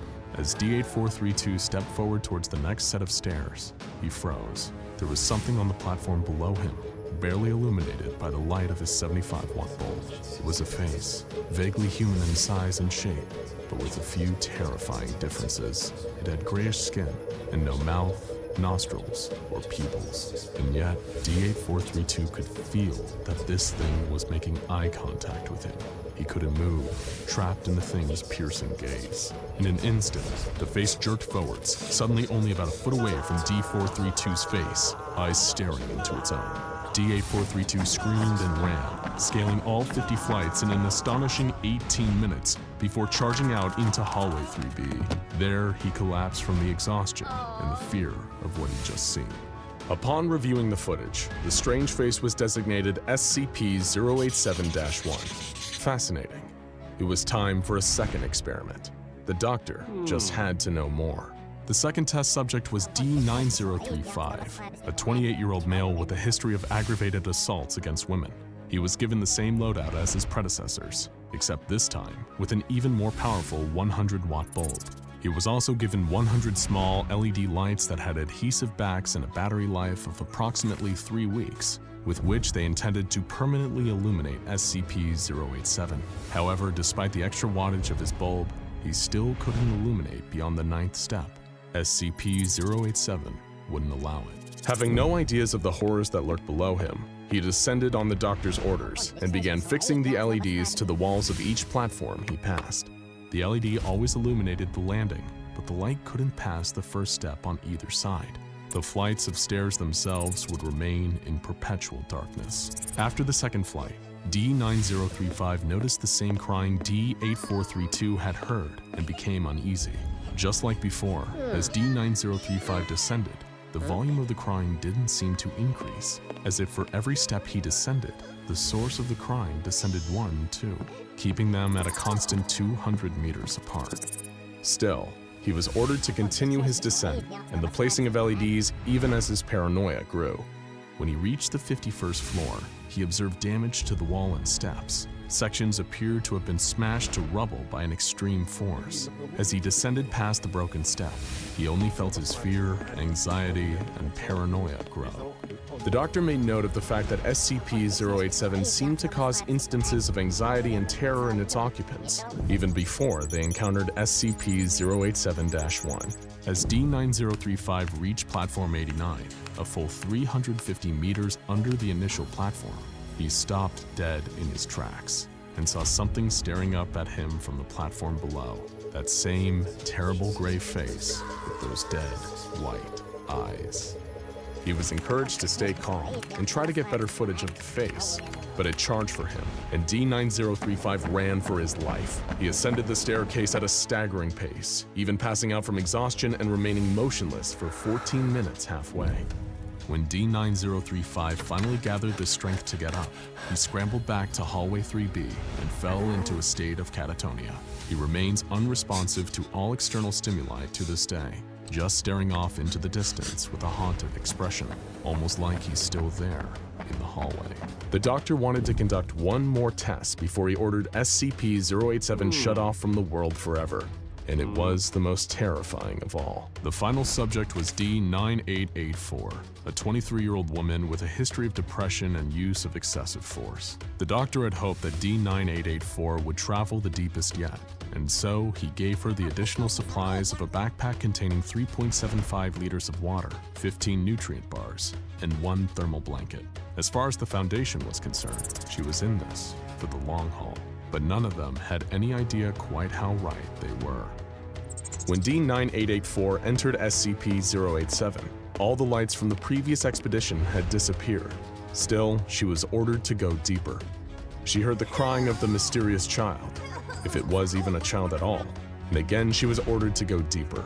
At the 496th landing, even as D-9884 seemed to slip into a state of mortal terror, once again she was ordered to go even deeper. Every moment, he was hoping to get a better look at the face of SCP-087-1, and when D-9884 finally broke and fled back upstairs, he did. The face appeared, but this time, it was mere inches behind her, staring directly into the camera with its blank eyes, startling even this veteran of the supernatural. The face appearing caused D-9884 to panic and flee, but instead of going back up the stairs to safety, she went deeper down the staircase in an attempt to escape it, deeper and deeper and deeper, until her video feed cut out. D-9884 was never seen again. In the aftermath of the tests, the SCP was classified as Euclid. It may have been dangerous, but at least it was easy to contain. The door to hallway 3B was replaced with one made out of reinforced steel with an electro-release lock mechanism. It has been disguised to resemble a janitorial closet consistent with the rest of the building.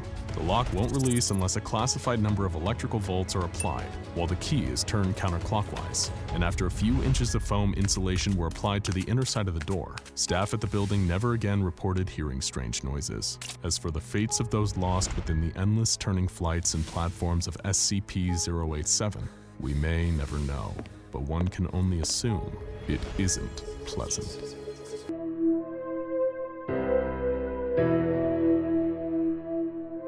On March 15, 2011, Martin Sims was wandering down the streets of Carson, California. His clothes were ragged, he was filthy, and gibbering like a madman with a full beard and long, unkempt hair. His body was covered in scars, but he showed no signs of malnutrition. What made Martin's sudden appearance so remarkable? He'd been missing for 3 years. When he was interviewed by police, they asked him where he'd been all this time. They couldn't believe his answer. He'd been trapped in an IKEA since 2008, but this was no ordinary IKEA. This was a dangerous anomaly that would come to be known as SCP-3008. Martin's strange answers in his interview were laughed off by his interviewing officers, who assumed he was either crazy or under the influence of something, but they caught the attention of an SCP Foundation field agent embedded in the precinct. The report was passed up the chain to a local site director who approved a detachment of Foundation field operatives to look into Martin's case. While he was reluctant to lead the Foundation agents back to the offending IKEA, the Foundation can be extremely persuasive. His screams of, "Please, I'm begging you, don't take me back, don't make me go back," were noted but ultimately disregarded. When the SCP Foundation had triangulated the position of SCP-3008, which was indeed an active IKEA, the entire retail zone was closed and barricaded under the pretense of a severe black mold infestation. Armed Foundation personnel also arrived on the site shortly after, based on Martin's vague statements that there were creatures of some kind inside. Due to his deteriorating mental health, Martin was unable to provide a great deal of lucid information on the specific traits of SCP-3008. But one phrase he kept repeating was "bigger on the inside." Once researchers were satisfied that Martin had delivered all the pertinent information he was able to, he was administered Foundation amnestics to erase his memory of the last 3 years and return to his family. A cover story was formulated. Martin had been kidnapped and abused for 3 years by a mentally unbalanced stalker in downtown Carson. He'd been able to escape as said stalker took his own life out of guilt, a suicide that the Foundation expertly fabricated to make their cover story airtight. With the loose end of Martin Sims taken care of, the true observation of SCP-3008 could begin. A base set around the perimeter of the mysterious IKEA kept a 24-hour watch on the building, covering all potential entrances and exits. No exploratory missions had yet been approved by the Foundation Ethics Committee, so they first wanted to perform a week of external observation to see if any of the store's anomalous properties extended beyond the confines of the building. After a week of nothing, it appeared they did not. A local site director approved of the use of 20 disposable Class D personnel to explore the interior of SCP-3008. The D-Class operatives would be split into 4 squads of 5 men: Alpha, Bravo, Charlie, and Delta Squad. Each would be assigned a different quadrant of the store and would deliver information back to the control team on site via a live audio and video link. 3 of the 4 teams upon entering the store reported nothing out of the ordinary. Neither the audio or video they were sending back indicated anything different from a standard IKEA store, from the flat-pack wardrobes to the Swedish meatballs. Team Delta, however, suddenly began experiencing a scrambled audio and video connection. Shortly after, communication with Team Delta dropped off entirely. They disappeared somewhere inside the store and haven't been seen since, with one notable exception. After the disappearance and the extraction of teams, Foundation researchers classified SCP-3008 as Euclid because its anomalous properties were at least confined to the interior of the store, and even then seemingly not the entire interior. The anomalous area within SCP-3008 became known as SCP-3008-1, and containment appeared to be 100% secure. There was no telling how many people had already gone missing in the store over the years, but the disappearances must be stopped. The Foundation maintained constant surveillance around the perimeter of SCP-3008, but it appeared they could prevent any further incidents by simply preventing other civilians from accessing the IKEA store. Martin's ravings about monsters were assumed to just be the product of delirium, until a surviving member of Delta Team suddenly reappeared. The date was November 3rd, 2011. It was a cold night, a few hours after what would have been closing time if the store were still active, and 7 months after the extraction teams had disappeared somewhere in the confines of SCP-3008. There had been no anomalous activity outside the store since the perimeter was first secured, and the Foundation researchers hadn't expected that to change until the last surviving member of Delta Team came barging out of the store's entrance. Startled field operatives were amazed to see him again, but they were even more amazed to see what was following him out of the store, repeating the same phrase: "The store is now closed, please exit the building." Despite the fact that the entity chasing the Delta Team survivor was wearing the yellow shirt and blue pants of an IKEA store employee, the being definitely was not human. It was around 7 feet tall with no visible face. The entity had grossly extended limbs, with each arm being around 5 or 6 feet long and ending in a huge oversized hand. The whole process was so sudden that the field agents present at the perimeter weren't able to save the Delta Team survivor, as the entity reached forward with his freakishly long arms, grabbed him and twisted his head off like a child with a doll. The field operatives present drew their weapons and peppered the entity with bullets. It would later be classified as SCP-3008-2. The being appeared to collapse and die from the physical trauma, at which point it and the body of the former Delta Team survivor were taken for an autopsy by Foundation researchers. There were no biological abnormalities of the body of the Delta Team survivor, so it did not appear that the anomalous properties of SCP-3008-1 had any effect on the physiology of its occupants. He was not malnourished despite being missing for months, and the contents of his stomach looked to be half-digested food consistent with the menu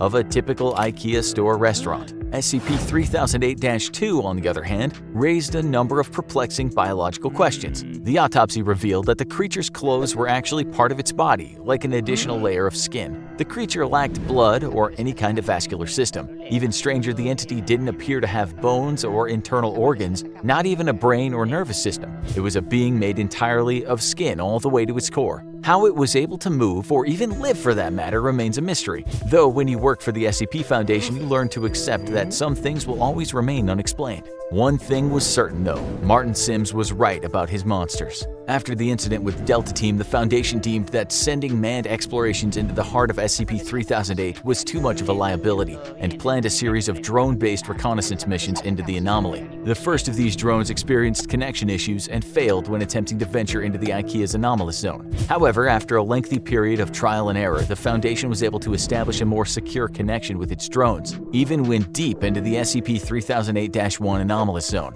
It was only then that some of the most extraordinary discoveries were made. SCP-3008-1 seemed to break the laws of spatial reality, as the area of the IKEA's interior was at least an order of magnitude larger than its exterior. Just as Martin Sims had said, it was bigger on the inside, but just how much bigger? The Foundation has yet to find evidence of any physical terminators within the store that might indicate SCP-3008-1 has an endpoint, while an area of at least 10 kilometers squared has been uncovered in SCP-3008-1. It could, in theory, be infinite. Laser rangefinder tests, which are normally very reliable, have only given inconclusive results. Interestingly, the anomalous area doesn't have any clear visual differences from the rest of the IKEA store, except that it extends forever. An individual trapped within the confines of SCP-3008-1 wouldn't even realize they've entered an anomalous zone until they tried to locate an exit and leave, at which point they'd find they were already hopelessly lost. The geography of SCP-3008-1 does at least appear to be consistent, so people trapped within are theoretically able to retrace their steps and escape if they haven't already ventured too deep. According to data collected during the drone reconnaissance missions, SCP-3008-2, of which there appear to be a vast population, would wander the stores aimlessly during the day. They are unresponsive to the drone's presence and did not appear to be aggressive. While the physical descriptions of these creatures could vary slightly, they all follow the same overall trend. Clothes consistent with an IKEA uniform, no face, either seemingly too tall or too short, and limbs that are grossly out of proportion with their bodies. As the Foundation began sending drones deeper into SCP-3008-1, they found another incredible discovery. There was an unknown population of humans trapped inside IKEA's anomalous zone, and these people had used the IKEA furniture around them to create entire settlements and towns within the store. There were several of these towns, all of which seemed to cohabitate peacefully. Even Foundation personnel found this development in their research to be truly extraordinary. Since SCP-3008 was first identified, there have been only 14 civilian escapes. Some had been trapped inside for months, others had been in there for years, some far longer than Martin's 3-year stint. While every one of these escapees has eventually been released back to their home, after a liberal application of amnestics and a proper cover story has been devised, the Foundation interviewed each of them extensively first. According to each of these escapees, the people trapped inside the IKEA have built an entirely new society across the various settlements. Contrary to the Lord of the Flies expectations of a group of people isolated and afraid, there's immense cooperation between the trapped civilians. The food in the several IKEA restaurants in SCP-3008-1 mysteriously replenishes while nobody's there, so there's no threat of starving. And the automatic turning on and off of the lights forms as a rudimentary kind of day and night cycle. Nighttime, however, is when things get dangerous, as the SCP-3008-2 entities, which are known to the people inside as the staff, become extremely hostile after dark. Aggressive hordes of the staff swarm the settlements at night, repeating, "This door is now closed, please exit the building." The civilians inside are usually able to repel these attacks with minimal casualties, but the constant war of attrition slowly wears down those inside. The bodies of the creatures also need to be removed from the area after each attack, as the presence of corpses or even parts of corpses has been known to heighten the ferocity of the next night's attack. During the day, the staff return to a docile and unresponsive state, though they'll still defend themselves violently if anyone dares to attack. Over the course of the interviews with the 14 escapees, Foundation researchers were able to answer another of their key questions. How had so many people gone missing in the store for so long without being noticed? But the answer they received only raised many more unsettling queries. According to the escapees, there were people inside the settlements that, despite being otherwise of entirely sound mind and standard intelligence, seemed to lack very common knowledge that even a child should know. For example, some of them weren't aware of the International Space Station orbiting the Earth, or stranger still, the existence of the Statue of Liberty. This led the researchers to a frightening conclusion. SCP-3008-1 may not only be a nexus point of multiple IKEA stores in our dimension, it could be connected to IKEAs in every dimension where IKEAs exist. While it only abducts a handful of people from each store over an extended period of time, it suddenly becomes clear how this SCP was able to trap so many people without detection over such a long period of time, which in turn led to an even more terrifying revelation. The SCP Foundation may not have SCP-3008-1 as contained as they thought. It might even be tucked away in an IKEA store somewhere near you, just waiting for you to visit. After all, there's always room for one more. 1835. The American Frontier. A beacon of hope in a world choked with blood and smog. Little did the hopeful citizens of a still newly independent United States know. The evils of the old world had followed them here. Sometimes it took the form of hate, of violence, of desperation and starvation. But sometimes pure evil wasn't just some abstract concept existing in and around all of us. Sometimes that evil, that pure cruelty, malice, and greed, walks in the shape of a man. One such man was James Anderson, an unremarkable name for a truly exceptional man. Exceptional in the sense that if most human beings aren't willing to sell out all of humanity for their own petty gain, James Anderson is definitely the exception. After all, it's by his design that we have SCP-001, the anomaly that set the SCP Foundation and our entire reality down its current path. Of course, you know the deal with SCP-001. Not one anomaly, but many. A collective designation for a vast number of entries, all of which spell beginnings or ends for the SCP Foundation and sometimes even our universe. Scarlet Kings, Howling Black Moons, Ouroboros Cycles, and Gate Guardians. You've heard them all and seen the files. But unlike all the others, there is no file for the factory. That's because the full story only exists in the mind of O5-1. One of the most powerful and arguably the oldest member of the SCP Foundation. He'll die before he ever commits the story to paper. Some memories are just too awful to record. Their details and implications are too painful to ever subject others to. SCP-001 isn't just about Anderson and his atrocities. It's about all the terrible nightmares that unfolded afterward, and the deal with the devil that O5-1 struck to lock them away. For now, at least. But it all begins with James Anderson. His family had become incredibly wealthy in the Revolutionary War, and in the decades since, his fortune had only multiplied, as fortunes tend to do. In the early 1800s, he began work on his beautiful and horrific magnum opus, the Anderson Factory. It would be the pinnacle of the Industrial Revolution, the manufacturing plant to end all manufacturing plants. 3 stories tall and a mile wide. Company towns had existed for a long time, but this time, the factory itself was the town. It had everything a worker would ever need. They would live, sleep, play, and most importantly of all, work in the same place. They would never need to leave. All their wants and needs from cradle to grave would be met in the Anderson Factory, and all that Mr. Anderson ever asked in return was loyalty and service. Was that really so much to ask from those whom he gave everything? It may sound like a horrifying form of indentured servitude to us, but to the people in the United States in the early 1830s, this kind of security and stability was a godsend. To many itinerant workers and unstable families across the plains, James Anderson seemed like a saint. Little did they know, his plans for the factory and them were anything but saintly. Nobody knows exactly what type of dark magic James Anderson devoted himself to. Many have theorized as to whether it was Satan he worshipped, ancient pagan deities, or something older and more powerful than both. In actuality, the only thing that James Anderson really worshipped was himself, and the pursuit of more material wealth and power over his fellow man.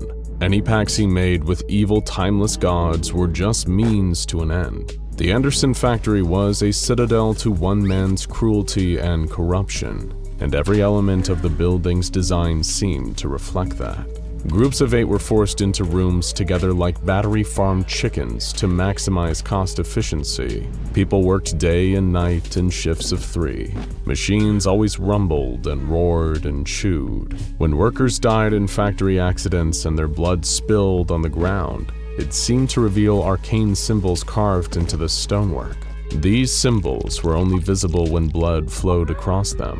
While people traveled hundreds of miles to live and work at the Anderson factory, they had no idea that they were working towards slavery, subjugation, and death under Anderson's iron will. And in some cases, fates much, much worse. The factory remained in operation like this for 40 years, while Anderson himself enjoyed a positive public reputation as a groundbreaking industrialist. How Anderson got away with his crimes for so long is sadly a tale as old as time. The factory made valuable products and an awful lot of profit. So, no matter how many rumors swirled about inhumane practices or arcane rites going on in the Anderson factory, nothing was ever done. It was just too inconvenient to ever reckon with the horrible truth underneath the productive surface. And it was truly productive. The factory was so huge and filled with such a multitude of enslaved workers, there wasn't anything they didn't produce.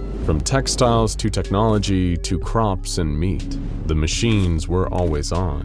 The furnaces always burned. Anderson himself seemed obsessed with 2 things: efficiency and misanthropy, the contempt and hatred for humanity itself. He believed his workers were lower than him. They only existed as a means to his nightmarish ends. And if ever the workers became too injured to work, well, that doesn't mean that Anderson wouldn't still find ways to put them to good use. The lucky ones, starved and neglected or broken by the stress of work or the grinding gears of the machines, were used as material in the production of products. Some were drained of blood so that they could be used in the forging of metal. Others were ground up into meat slurry and used to pad out the beef, making it go further. People all across the country enjoying fine Anderson brand steaks had no idea that they were actually dining on human flesh the whole time. But as we said, the ones who ended up being cooked into steaks and hamburgers after death were the lucky ones, because at least they got to die. The truly unlucky injured workers became the subject of James Anderson's horrific occult experiments. Using a mix of twisted science and black magic, he turned men into abominations, powerful, terrifying monsters stronger and more deadly than any mortal man. Anderson was building himself an anomalous army, but it wasn't just monsters. There were just as many so-called normal humans helping him rule over the Anderson factory with an iron fist. They were vicious sadists themselves, spurred on by absolute loyalty to their immoral master. It was only after the Civil War that someone finally escaped the Anderson factory and confirmed that not only were the most horrific rumors about the place true, but they didn't even come close to covering the totality of what was going on there. When President Grant heard the reports, he was disgusted. As far as he was concerned, the atrocities of James Anderson should not be allowed to go on a minute longer. The directive was simple: find the factory, free its prisoners, and put James Anderson to death for his crimes. And thankfully, President Grant had the perfect group of operatives for the job. They were an elite unit of around 150 soldiers who performed a number of dangerous missions beyond enemy lines down south. Espionage, assassination, psychological warfare. But these missions weren't just against the Confederates. Some of the enemies they faced down south were things that could not be explained. The strange, the frightening, the anomalous. And the highest-ranking soldier in this unit was a man who would one day become the legendary 05-1. He and his men made their long and treacherous journey to the factory, a trip that would change all of their lives forever. When they first reached their destination, they first had to deal with Anderson's security force. These were men whose cruelty and loyalty to Anderson far outweighed their skill in combat. While they may have felt powerful when tormenting starving, injured factory workers, they were quickly routed and slaughtered by O5-1 and his team. When they ventured inside the factory, they were utterly appalled by what they saw. The inhuman conditions faced by Anderson's thousands of victims drove them into a blood-curdling, murderous rage. Almost half of O5-1's men were lost in the battle against Anderson's army of engineered monsters, but in the end, they prevailed. Nothing would stop them in their quest for liberation and vengeance on behalf of all that this terrible place had tormented. They fought their way to Anderson's office, where they found him cowering under his desk. For a man as despicable as Anderson, only a truly medieval execution would suffice. O5-1 and his men hanged, drew, and quartered Anderson over a period of 2 days. The sadistic madman died laughing in the end, saying that while they may kill him, his factory will never die. But the factory was no longer his. In addition to the factory's horrors, O5-1 and his men also discovered its wonders. It wasn't just normal items and monsters that the factory produced. They were also thanks to some of Anderson's arcane deals, the world's leading producer of anomalous items. Skeletal horses that never tire, shadow cloaks that could transport the wearer to different dimensions, toy guns that fire real bullets, even yo-yos that could flay the skin from anyone they touched. These were anomalous objects that could shift the balance of global power, items that could give them an advantage against the things that go bump in the night. While others among them were greedy or fearful, the inner circle of O5-1 were united in a singular purpose. Using the anomalous, they can control to contain the anomalous that they can't. This group took over the factory, making it Site Alpha, their first ever containment facility, and came to be known as the O5 Council. With funding that came from a mix of blackmail and friends in high places, this organization, a burgeoning SCP Foundation, grew more and more powerful over the ensuing decades. The tools they gained from the factory were pivotal in the continued success of their mission, and as they discovered more anomalies, they also put these anomalies to good use. But in 1911, O5-1 and his new organization came up against an enemy that even the factory's tools couldn't help them defeat. A warrior race known as the Fae, so named because their only weakness seemed to be a vulnerability to iron. But these beings were an order of magnitude more powerful than humans, or the beasts they'd once faced in Anderson's factory. The Fae handed them defeat after defeat, but soon humiliation became decimation when an army of the Fae led an assault on the factory. It was a day that only O5-1 remembered. The Fae slaughtered everyone, every guard, every researcher, every member of the O5 Council. They swept through the factory like a plague of locusts, leaving only death and destruction in their wake. Only O5-1 escaped and survived, and that's only because he ran. As he fled from the fairy forces through the halls of the factory, he came upon a door he'd never seen before, a huge golden door covered in Aramaic script. He fled inside, entering the very heart of the factory. Inside, he saw the floating dead body of James Anderson, bathed in red light. Now he was little more than the mouthpiece of the factory itself, or rather the great and unknowable powers working behind it. The factory gave O5-1 an offer, just like the offer it had given Anderson before. It would give them the power to turn back time and destroy the Fae, saving everyone that they'd slain in the factory. But in exchange, all of them would forever belong to the factory. And in a moment of weakness and fear, O5-1 took the deal. The clock was turned back to before the battle.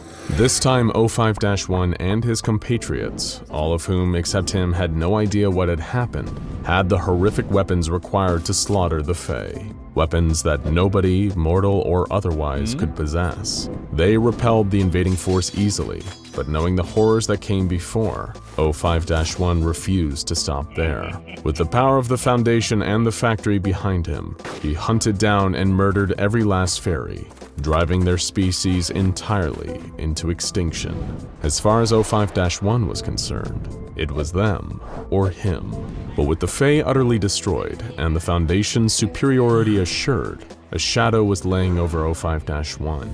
He'd made a deal with the factory, and someday it would want its pound of flesh. O5-1, rather than facing the consequences of his actions, decided to run and hide. He had the factory decommissioned and buried under the rubble, never to be used as an active Foundation base again. But just because they were done with the factory doesn't mean that the factory was done with them. One day a toy gun appeared on O5-1's desk, a toy gun that fired real bullets, just like the ones they found in the factory a century before. The factory was still waiting for its repayment. With every anomalous item from the factory that the Foundation used, the terrible place only grew in its power. Since the resurgence, O5-1 has been sending the factory sacrifices, D-classes, dead and alive, as well as agents and researchers. But as time goes on, it seems that these sacrifices aren't satisfying the factory anymore. It wants more than O5-1 can ever stand to give it. And when O5-1 refuses to give, the factory will begin to take. And what the factory wants, sooner or later, the factory will get. Agent Kister was running for his life. Every breath had burned in his throat, like inhaling chlorine gas. He sped through the dark, surrounded by deafening metallic screams that bounced off the eternity of pipes scaling and strangling the walls around him. As far as he was concerned, this was what hell looked like. A nightmare boiler room that would somehow be less scary if Freddy Krueger was there, because at least there'd be some kind of recognizably human intelligence to reason with. The pipes, SCP-015, are truly unknowable. As an SCP Foundation Mobile Task Force member, Agent Kister had seen some truly horrific things in the line of duty. He'd been there during SCP-682 containment breaches, firing an assault rifle at the beast as its scales hardened into a bulletproof carapace. He'd seen the femur breaker used on some poor, godforsaken D-class to lure Uncle Larry back into the containment chamber for some midnight fun. In the most anxiety-inducing mission of his life, he'd once even bagged 096's weeping face after it slaughtered a whole mountain village. And these damn pipes were going to be the thing that killed him. He turned a sharp corner, trying to block out the screams of his teammates. 4 of them had been sent in. The rest were already dead, or worse. Stupid, stupid, stupid. They'd made a classic military mistake, underestimating the capabilities of their enemy. And in Agent Kister's experience, this had always been a capital offense. All to install that machine, that stupid little remote control reconnaissance vehicle. That's what they'd given their lives for. Agent Kister tried to blink away the memory of Agent Montgomery's face. Monty was the youngest member of the team, 28 years old, his first major mission into the heart of a skip. Kister wanted to remember him how he'd first seen him, a bright-eyed greenhorn, ready to protect the human race from the horrors that lay in the dark. But he'd been the first to go when everything got FUBAR. It was the smaller pipes that got Monty. 4 of them shot out, spearing his lungs and heart, pinning him in place. Even if they tried to cut him out, he would have been a goner. He coughed up blood and went ghost white faster than you'd ever imagine. Kister would never forget, for what little time he had left to live, the horrible sight of the light leaving that kid's eyes. And all this because one of them had tripped on one of the pipes on the way out and busted it. The mission was already done. What an awful, pointless way to die. Kister was yanked from his aching thoughts by a sudden obstacle in the way. A huge, towering pipe that looked like a pillar of flesh, covered in bulbous, staring eyes. The thought crossed his mind. Jesus, these pipes can really be made out of anything. He looked down and saw a series of rubber pipes slithering towards his feet along the ground like snakes. It was time to run again, but how long could you even run for when the very location around you wants you dead? They should have sent the mole rats for a job like this. The infinitely reconfiguring pipes changed the layout of the warehouse around him, making escape seem all the more unfeasible. That's when he started thinking about the terrible thing that happened to Agent Green. When 015 turned hostile, they needed to make a run for it fast. It wasn't unlike being a pathogen inside a living body. You start to make trouble, and the body's immune system is going to come for you. And one of the most common mechanisms for a body fighting a virus is a fever, a sudden increase in temperature that burns out the threat. The group turned and ran as the pipes started twisting towards them. Agent Green panicked and began striking at the pipes around him with his hands. The first instinct would have been to shoot, but no guns were permitted inside the SCP-015 warehouse. It reacted severely to any kind of tool being brought into its proximity. Several dead agents and researchers could tell you all about this if they hadn't made that same mistake. But when things were already going sideways, it left them defenseless. Agent Green was soon boxed in, caged by a latticework of pipes in varying sizes. He tried desperately to push them out of the way and make an escape route, but the hissing noise was getting louder and louder as the pipes started to turn a glowing red all around him. After all, when a body needs to deal with a hostile foreign object, it burns out the threat. Kister wished he could shake the awful high-pitched wail that Agent Green made while the heat inside his pipe cage became unbearable. It was like seeing a human get caught inside a giant bug zapper. His skin went black and charred, and soon after, the heat had risen to such an insane degree that Agent Green was reduced to little more than ash in his pipe furnace. But Kister couldn't afford to dwell. He kept running, vaulting over a long, ragged pipe made from stinking human hair. This terrible place stank of motor oil, mold, and death. But maybe those perceptions had been colored by the terrible things he'd seen here. There it was again, that awful choked screaming coming from inside the pipes. Agent Boggs. It was a nightmare to hear him shriek like that. Boggs had been one of the toughest men that Kister had ever met. He mentored him back when he first became an MTF member. Having Boggs on the team meant experience. It meant safety. It meant that things would go okay. Kister had seen Boggs stare down some of the most horrifying skips imaginable and not even flinch. And yet, here he was, screaming and bawling like a hurt child in the pipes. Boggs was the next one to get taken. As he and Kister ran through the dark, trying to find a way out, they'd passed a huge pipe made of a soft foam-like substance. A seam in the side of the pipe had yawned open, and a tangle of writhing tentacles, each one barbed with thorns like the stem of a rosebush. They enveloped Agent Boggs, cutting into his weathered skin. He gasped in pain, unable to scream. It happened so fast. Before Kister even had a chance to grab him, he was pulled into the pipe, and the crevice sealed behind him. And that was when the screaming really started for poor Agent Boggs. Kister hoped for his sake that he would die sometime soon. Shrouded in the fog of his dark thoughts, Agent Kister turned a corner and felt cold, hard metal suddenly collide with his face, breaking his nose with an unpleasant crunch. He'd been clotheslined by a low pipe that hadn't been there before, and now he was laid out on his back, face humming with pain. Thoughts and feelings swam. He looked up into the seemingly infinite web of pipes weaving through the air above him. He was right earlier. He just knew it. The place was hell. It'd be his eternal resting place. Suddenly, a new, huge shape moved into the space above him. A pipe of ancient, rusty iron that looked older than even the warehouse holding this whole mess. Right above him, there was a huge valve fixed into the pipe's belly. He watched helpless as the valve opened itself with a squeal, and a huge dark mass came pouring out of it onto his body. A sudden weight, a sudden warmth, sound and movement, and tiny scratching claws. Rats. Thousands of big, hungry black rats with gnarled yellow teeth. Clumps of fur purged from their skin by mange. Big, ropey, worm-like tails swaying and whipping at the air. Who knows how long they'd been in that pipe? Who knows when these rats had eaten anything that wasn't their brothers and sisters? And here was Agent Kister, given unto them by the glorious pipes. The last thing he ever saw were those nasty yellow teeth, because they ate his eyes first.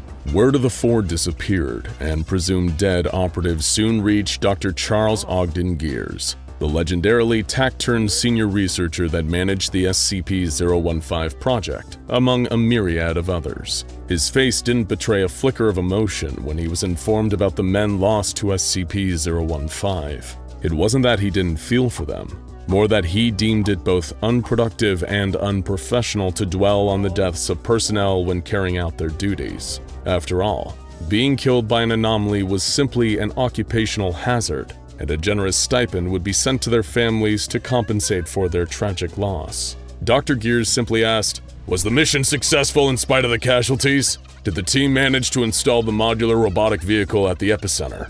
He was told that the MRV had been successfully installed at least. Dr. Gears nodded and began scheduling a second exploratory mission for a few months in the future to check the status of the machine. Still, in the meantime, the MRV would chug along, doing what humans couldn't, or perhaps shouldn't, do within the nightmarish mess of ever-growing pipes. It would roll through, collecting information on everything around it, hopefully giving the SCP Foundation an inroad to mapping the whole thing, without needing to send a cavalcade of staff into the danger zone, just to discover more about these peculiar pipes. Sure, some lives were lost getting in there, but this measure would likely save even more lives in the long run. That was, until something went wrong. The exact nature of what happened to the MRV inside the domain of pipes was a mystery, but it wasn't doing its intended job, and the SCP Foundation needed to find out why. The second exploratory mission was required much sooner than they'd initially anticipated, with a dual purpose: collecting the readings and finding out what exactly had happened to the MRV in the first place. He included a more specific set of instructions for the next mission. Only 3 members of personnel to enter SCP-015 this time, to minimize potential loss. 1 trained technician to collect and read the diagnostics, and 2 guards to maintain discipline and safety under pressure. With a setup like that, what could possibly go wrong? Dr. Gears' various assistants began headhunting the perfect team for the job. Junior researcher Lon, wanting to prove herself and climb up the ranks, put her name forward. She was young, intelligent, and had the initiative to get the job done. Though there was one thing that she hadn't disclosed when she was applying for this important new position. Junior researcher Lon suffered from claustrophobia, the fear of enclosed spaces. Then the hunt was on for the 2 members of Foundation military personnel who'd escort Lon to the MRV to take the readings. Like the 2 priests in The Exorcist, they decided to recruit 1 grizzled, experienced operative and 1 extremely cautious young buck straight out of the Foundation MTF Training Academy. The younger of the 2 operatives, codenamed Agent 2, was careful and conscientious to a fault. He did things by the book, or not at all. The older operative, codenamed Agent 6, was quite the opposite. He'd done this job long enough to operate solely on instinct, and resented his employers for expecting him to approach his missions any other way. Lon, Agent 2, and Agent 6. The team was assembled, and when the time came, they were taken to SCP-015 to execute their mission. It should have been simple enough. Get in, collect the readings, and get back out. Though a few weeks earlier, the same thing would have been said for the mission to install the MRV, which left for Mobile Task Force operatives dead or worse. Nothing was ever as simple as it seemed when it came to SCP-015. They were only allowed flashlights inside. Anything else carried a substantial risk of activating SCP-015's defensive state, putting all of their lives in jeopardy. Lon had tried to keep things light, masking her own terrible fear at this strange new situation. She joked that perhaps the 3 of them should get Mario hats, seeing as they were plumbers now.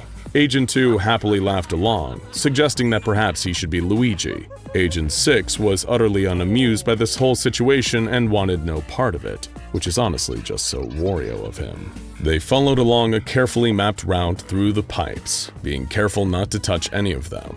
After all, you never know what could set SCP-015 off. Agent 6 didn't share in their merriment or their concern.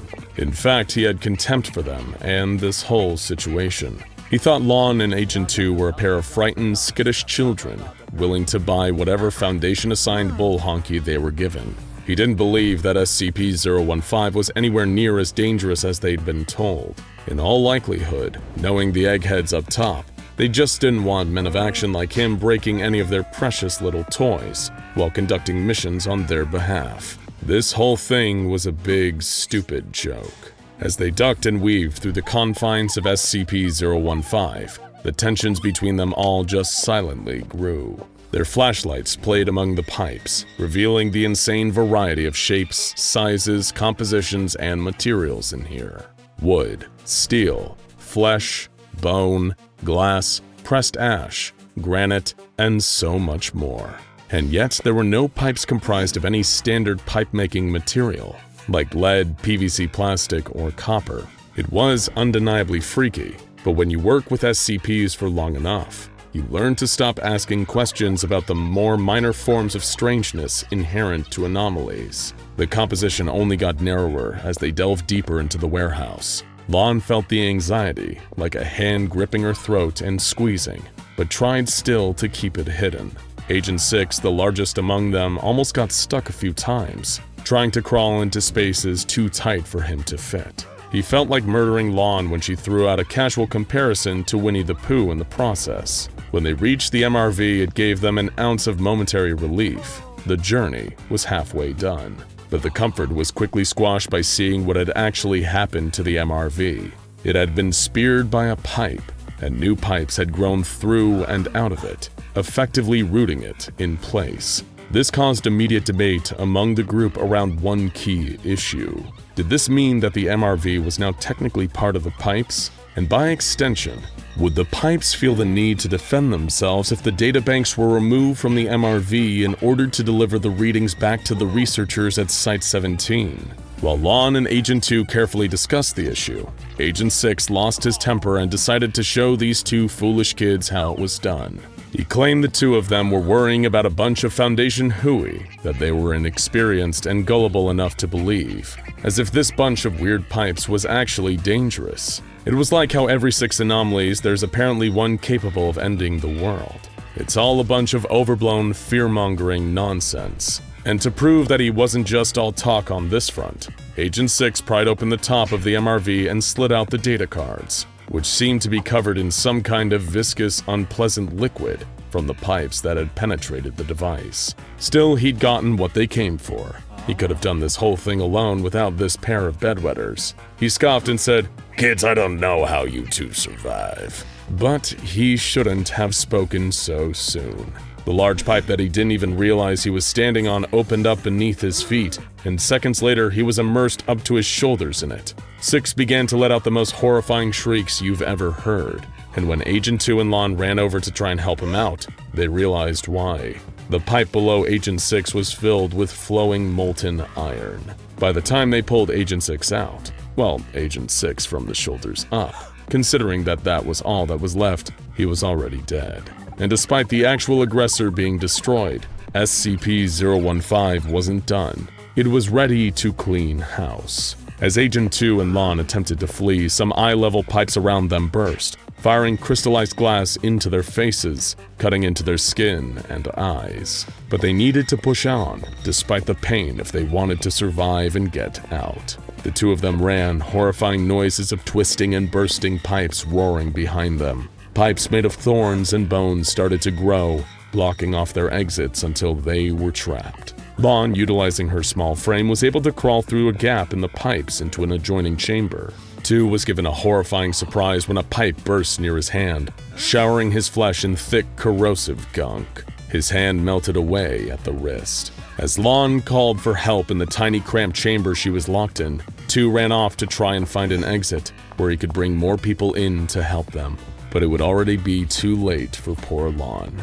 A thick, honey-like substance began bleeding into the chamber, disgusting in its overpowering saccharine flavor and goopy, viscous thickness. The chamber seemed to get smaller and smaller as Lon screamed as the honey level rose. Eventually, it got higher than her mouth and nose could reach. She gave a horrifying final gurgle, and then she was gone, entombed forever between the pipes. Agent 2 kept running.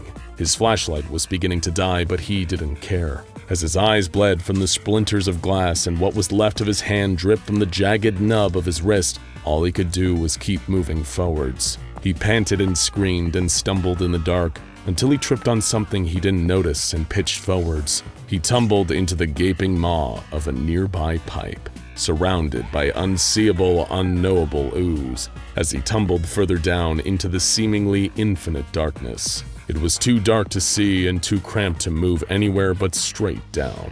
All he could do was scream and scream and scream, until his voice was hoarse and his throat bled, though nobody was there to even hear his cries. Days later, when his skin started to shred off, It was almost welcome.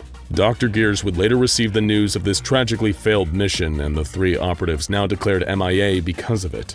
He sighed and wrote up his report on the matter, closing with the sentence, "Data deemed non-vital in light of lost staff. SCP-015 classification level review suggested."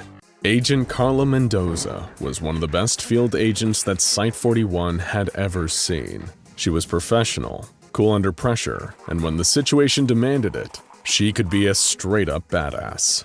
During a Chaos Insurgency raid on the site, she'd single-handedly killed 4 different insurgents, the last one with her bare hands. During containment breaches, she'd always be the first one charging into the fray, her Foundation standard issue Beretta drawn and ready to fire. Agent Mendoza was so devoted to the job that she took up the site director's offer to start living on site, so she could always be there to help if an emergency situation unfolded. After all, when it all hits the fan, you want someone as utterly unshakable as Agent Mendoza on your side. The job had thrown the worst of the worst at her, and she'd never even flinched. So surely nothing could scare Agent Mendoza, right? After a long day of kicking ass, taking names, and filling in the properly mandated amount of SCP Foundation debriefing paperwork, Agent Mendoza retired to her Site-41 quarters. She felt exhausted and sweaty, so before heading to bed to watch some wonderful SCP Explained videos on her phone, how kind,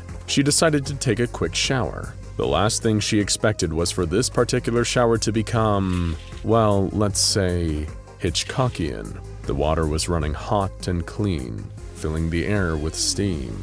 Agent Mendoza was lathering up her hair when she first heard the noise. Heavy, wheezing breaths coming from just behind the shower curtain.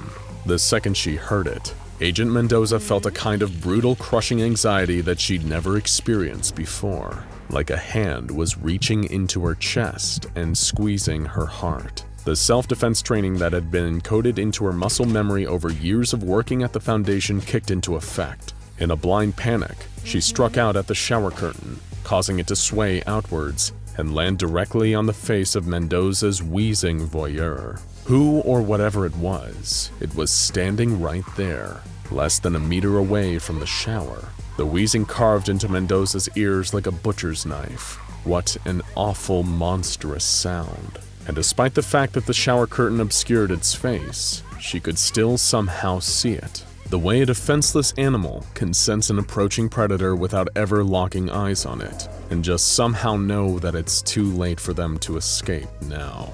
Every training session, every achievement, every piece of battle-hardening experience, it all evaporated in the presence of that thing.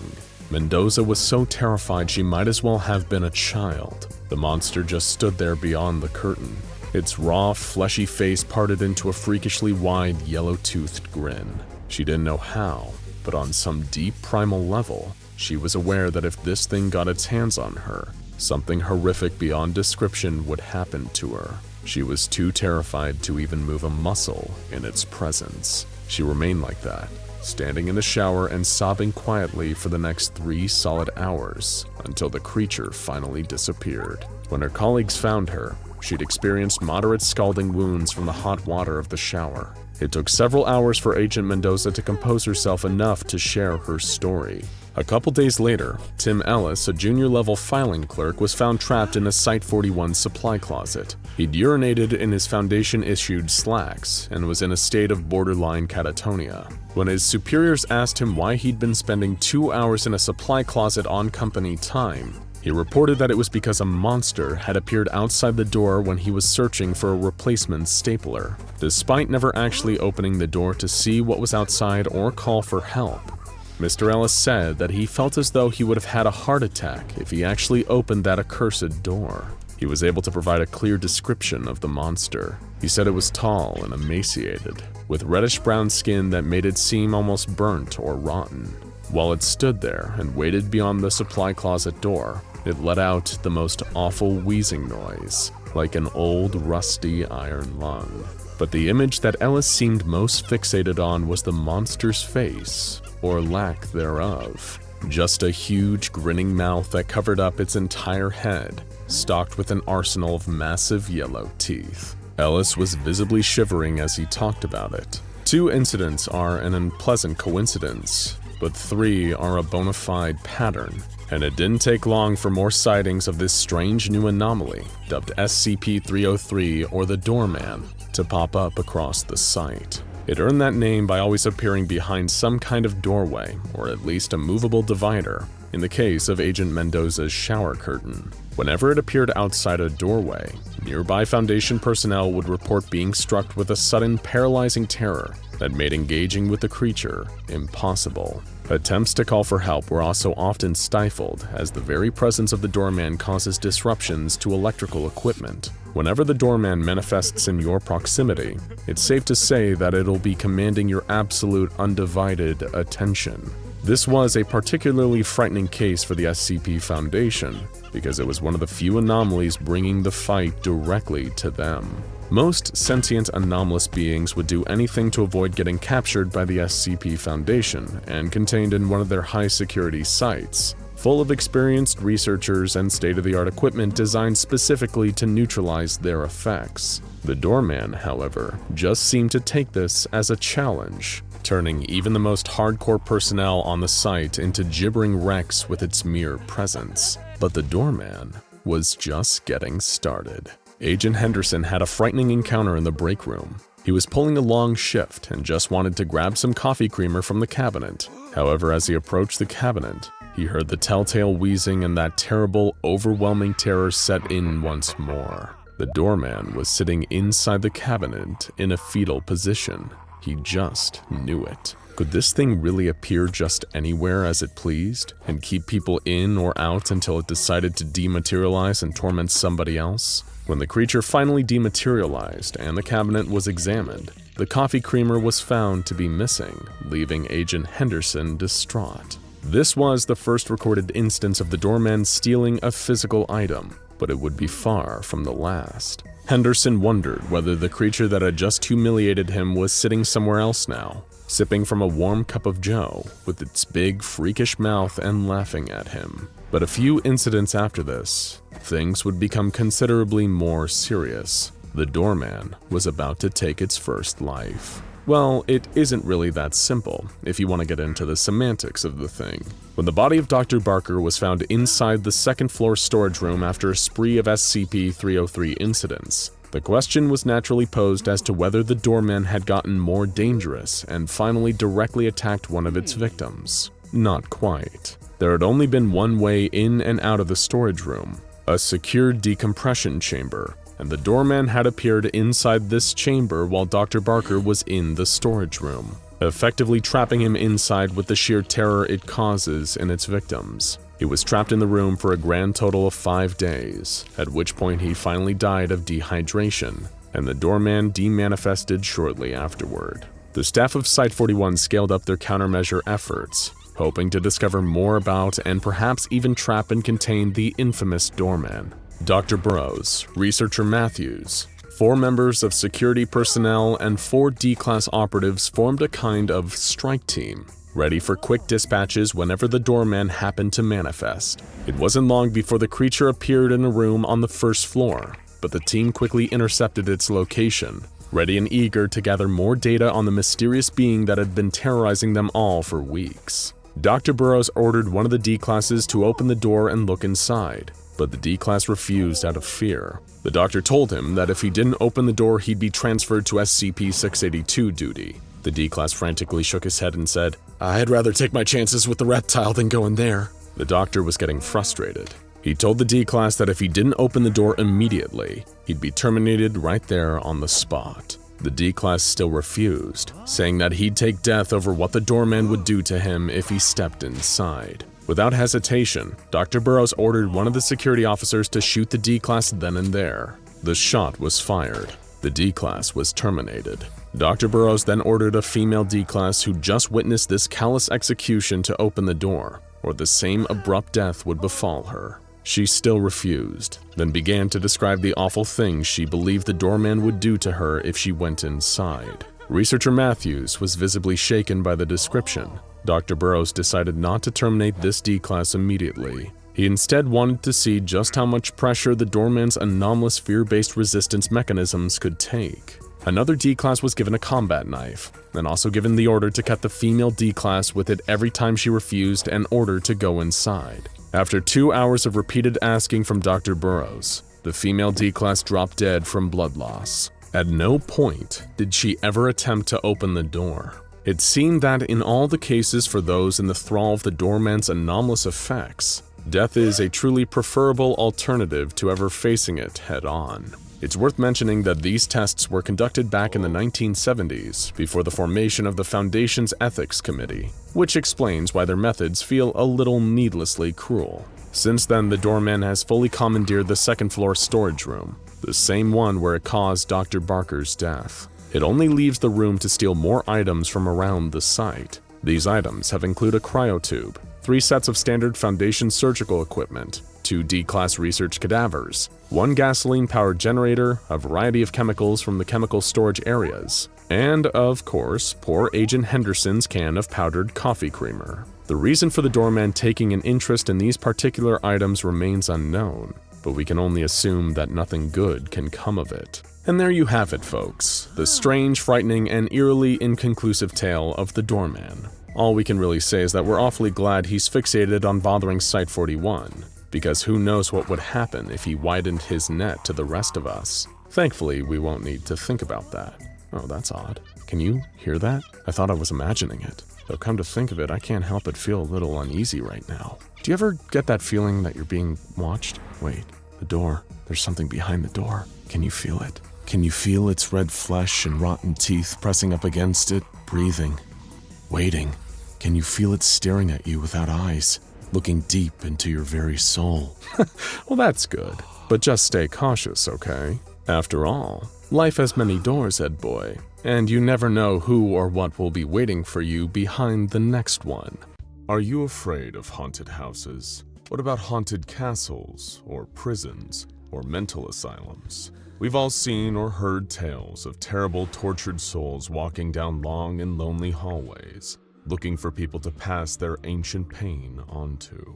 But what about something a lot more subtle? Perhaps as humble and unassuming as a cozy little woodshed. An adventurer named Kate would find that sometimes terrible things hide in simple places. With every step, twigs broke under the sole of her boot, their snaps echoing around the emptiness of the surrounding forest. Birds cawed down at her from their perches up above, a grave omen, a warning not to tread further. Well, at least to anyone who actually bought into all that superstitious stuff. Kat was far from a believer in that sort of thing, although at the same time, she had more than a passing interest in all things occult and unnatural. For her, it was less about the actual practice of certain things. The appeal was more about the stories that those practices inspired. Legends and myths, spooky tales of ghosts, or the dead rising from their graves, and of course, the magical mother of them all, witchcraft. Although her fascination with the inexplicable and macabre rarely, if ever, overlapped with her other big passion, hiking. Until, of course, today. She could trek anywhere and wanted to aim for everywhere, through sprawling national parks filled with vibrant greenery, up the sides of mountains, climbing up to the peaks, to across deserts, following the almost empty highways to get from one tiny rural town to the next. There was something about getting to not just know about the world, but to actively go and see it with her own 2 eyes, to actually be out there in it. That felt so right. On her current journey, Kate had taken herself on a long trail through the heart of the American Midwest, lugging a heavy pack over her shoulders, filled with her tent, sleeping bag, outdoor cooking supplies, and all manner of camping gear. She had set off following the winding path of the Patoka River, which ran around or adjacent to a few of the major cities in the state of Indiana. Kate was hoping to follow the flow of its main body of water all the way through to the city of Jasper. From there, it would be a straight shot over to the similarly named Patoka Lake, and after she had walked around the entire circumference of that, it would be a long hike east towards West Virginia, home of the Blue Ridge Mountains. Sure, it was one hell of an ambitious trip for one person traveling alone, but Kate liked to keep her journeys unencumbered. Having someone else coming with her would just slow her down, or they wouldn't be able to keep up with her at all. There's no fun at all in that. Stopping for the night, Kate lit herself a campfire. She had to make sure to keep it far enough from the trees to avoid starting any potential catastrophes, but also not too close to the wet bank of the Patoka, otherwise her kindling wouldn't catch alight. There were so many variables to consider for any aspiring camper. Sparks from the flint that she always took on her travels struck the dry twigs she had collected, and soon a gentle orange glow and wave of low heat were radiating from it. The fire provided Kate with just enough light to unfold and peg down her tent as the diminishing visibility of the dusk gave way to the encroaching nighttime darkness. Before getting comfortable in her sleeping bag, she put out her campfire using water from the Patoka, then zipped up the front of her tent, keeping a flimsy cloth barrier between herself and the local wildlife. Not everyone found it easy to sleep in the woods as Kate did. She couldn't remember a time when the noise of breaking twigs or the sounds of movement outside had ever kept her awake. Even now, the rustle of leaves and branches did little to disturb her, regardless of whether it was just the wind or something else moving through the bushes. Woken up by the sun rising, its warm light breaking through the trees, Kate readied herself to leave. She never stopped at the same place for more than one night, and rarely slept for any longer than she needed to. A nice 8-hour recharge of her energy reserves, and then it was back to the open road. After a quick breakfast, she packed up her single-person campsite, folded up her tent, and stuffed it back into her bag. Kate had been just about to leave when she noticed something was missing: her compass. It had been in her backpack, which she kept in the tent with her all night. Quickly scanning the ground around her, she couldn't see it. Weird, but she figured she had obviously dropped it at some point during her hike and would have to pick up a new one when she got to Jasper. It didn't matter. She could just follow the Patoka River as planned, although it didn't quite sit easy with her the rest of the day's trek. She'd packed the compass. That she was absolutely certain of. After all, she knew it wasn't like her to leave it behind. But then again, could she have forgotten it entirely? Over the next few hours, the question went round and round in Kate's head. As she walked along the bank of the river, silently starting to doubt herself, she drifted a little deeper into the woods, until out of the corner of her eye, she spotted something standing among the trees. It wasn't an animal or even a figure, but a structure. Spending so much time out in nature, anything man-made usually stuck out as an obvious, unignorable eyesore to Kate. She looked at it from a distance. It looked like an old house, isolated out in the woods, a short walk from the Patoka River. Checking the sky over her shoulder, Kate noticed it was getting late again, the daylight having gradually lowered while she had been wondering about why she had left her compass behind, or if it had been taken. Deciding to set up camp closer to the little house, she turned and headed in to inspect it closer. The place was far from the lap of modern luxury. Not that Kate couldn't live without running water or electricity for long stints of time, but it wasn't a house that had been built recently. Although she was no expert in either archaeology or architecture, Kate didn't think anyone had lived there for decades, possibly even centuries. It was almost medieval, a single room that was completely ramshackle, practically falling apart at the seams. Everywhere she looked, the wood that had originally been used to build it was either rotting away or had been broken into splintered remains. Plants from the forest had started growing through the floors and the walls, as if nature was trying to reclaim this spot of land where someone had once come to get away from the rest of the world. Sighing, Kat shook her head as she looked at the dilapidated house. There was no way even she could sleep there.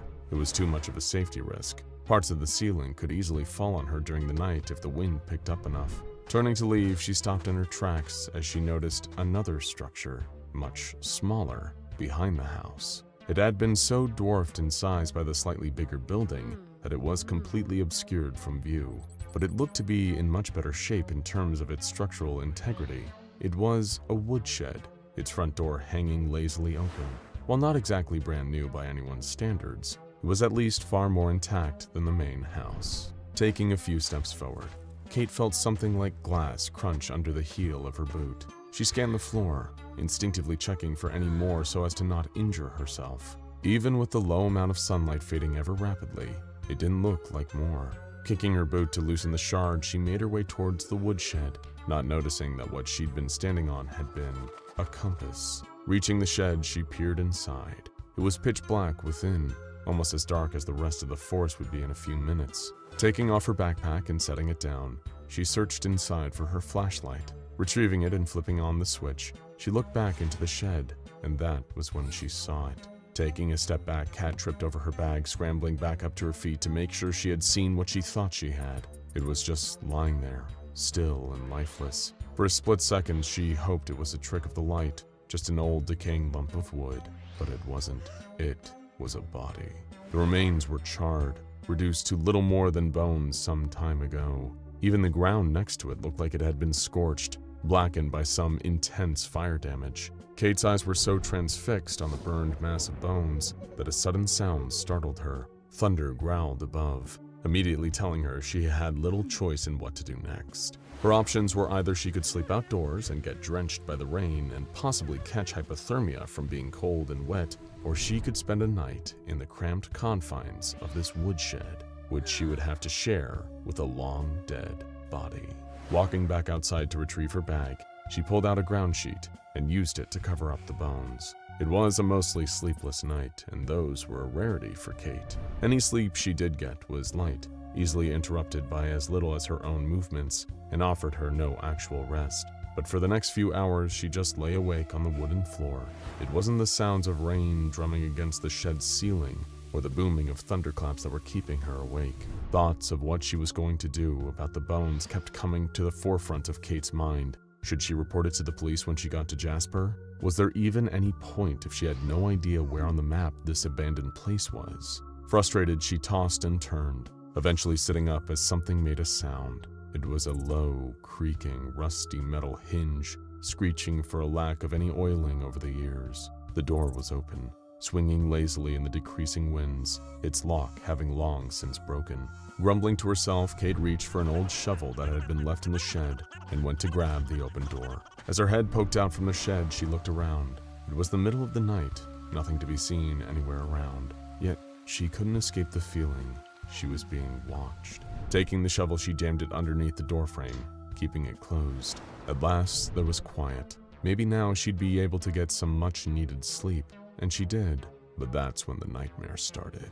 The dream was bizarre, unlike anything Kate had ever experienced before. She instantly recognized the warm, flickering orange glow of a large fire before her. Naturally, she started to pace her way towards it, the fire's heat washing over her the closer she got. But as she approached, Kate noticed something moving amongst the flames. Arms flailed, trying desperately to extinguish the blaze, legs kicking and writhing, and that was on top of the screaming.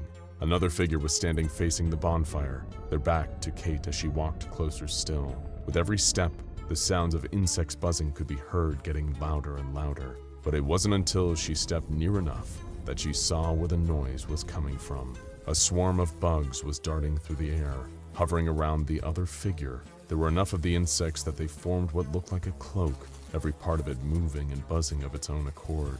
The whole nightmare was so vivid, Kate had no idea if it had been brought on by her exhaustion or that her mind was still fixated on the bones she'd found in the woodshed.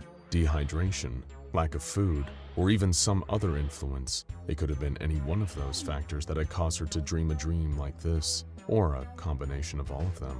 Nonetheless, she could feel the bugs tapping at her skin as she walked up to the other figure, still unable to see them clearly. The noise of insect wings whizzed past her ears louder than ever, loud enough to be real. Putting a hand on the figure's shoulder, Kate turned them around.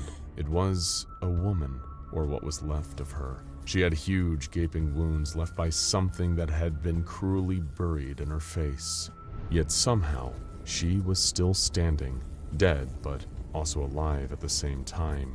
The swarm of bugs around her moved with her body as she turned and faced Kate, a pair of glassy eyes staring at her. They were both blank, completely empty, each one missing its pupil. Opening her mouth, the woman let out a piercing, blood-curdling shriek.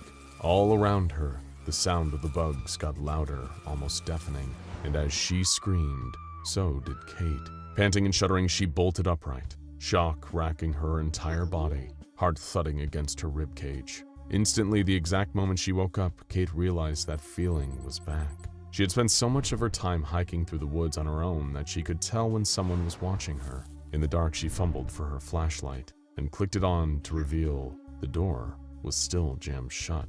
Apart from her, there was no one else inside the shed, no one alive at least. Looking over her shoulder, She could see the bones behind her and immediately backed away from them, as far as she could in that tiny wooden hut. She had covered them before going to bed, she was certain of it, hadn't she?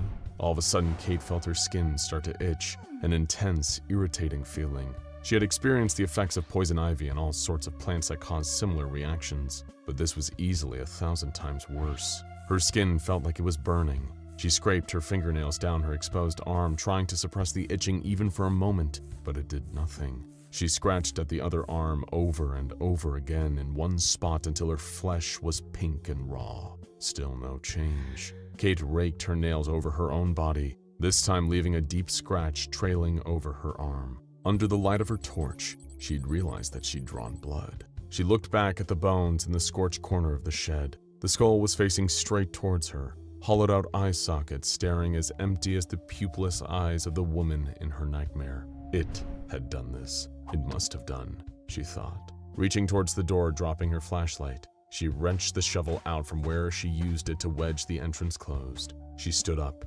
kicking her sleeping bag and backpack to the side. As hard as she could, desperate to make the itching stop, Kate brought the shovel downwards. The head of it snapped the already weakened floorboards of the shed, exposing the soft, dry earth beneath. Maybe if she buried those charred remains, whatever was happening to her would stop. Frantically, she started digging, hurling shovelfuls of dirt through the shed door. It listed further open, creaking loudly on its rusted hinges again, causing Kate to turn, startled at the sound of it knocking against the outer wall of the shed. Someone was looking right at her. She could feel it as real and as persistent as the itching feeling that crawled over her skin like the tiny legs of an army of insects. She dug further, eventually throwing the shovel to one side and dragging her hands through the exposed earth below, desperately burrowing through and only stopping to use any rock she found to try and stop the itch. All she achieved was drawing more blood. Her fingers touched something soft but solid, and Kate brushed away to clear more of the excess dirt, trying to uncover whatever it was. It felt like a long mass just beneath the ground, with a second similar object parallel to it. But the further along with it she reached, the quicker she realized what it was. A leg. Clearing more of the dirt higher up, Kate could feel more. A stomach, ribs, shoulders, and a head. Reaching for her flashlight buried under some of the dirt that had been dug up, she pointed it at the thing she'd found. The woman. The same one from her nightmare. Something inside her chest moved, scratching sharply, causing Kate to cough. And once she started, she couldn't stop. It was like the itching she'd felt on the outside had now worked its way inside, and it was spreading. No, moving. In fact, not just moving, but crawling. Through her lungs, burrowing down into her stomach, and at the same time, upwards. The clawing of tiny legs digging their way up her windpipe, blocking it. Kate couldn't breathe. She dropped to her knees, retching as she struggled for air, sputtering as she felt something move at the back of her throat. That was when she heard the buzzing again.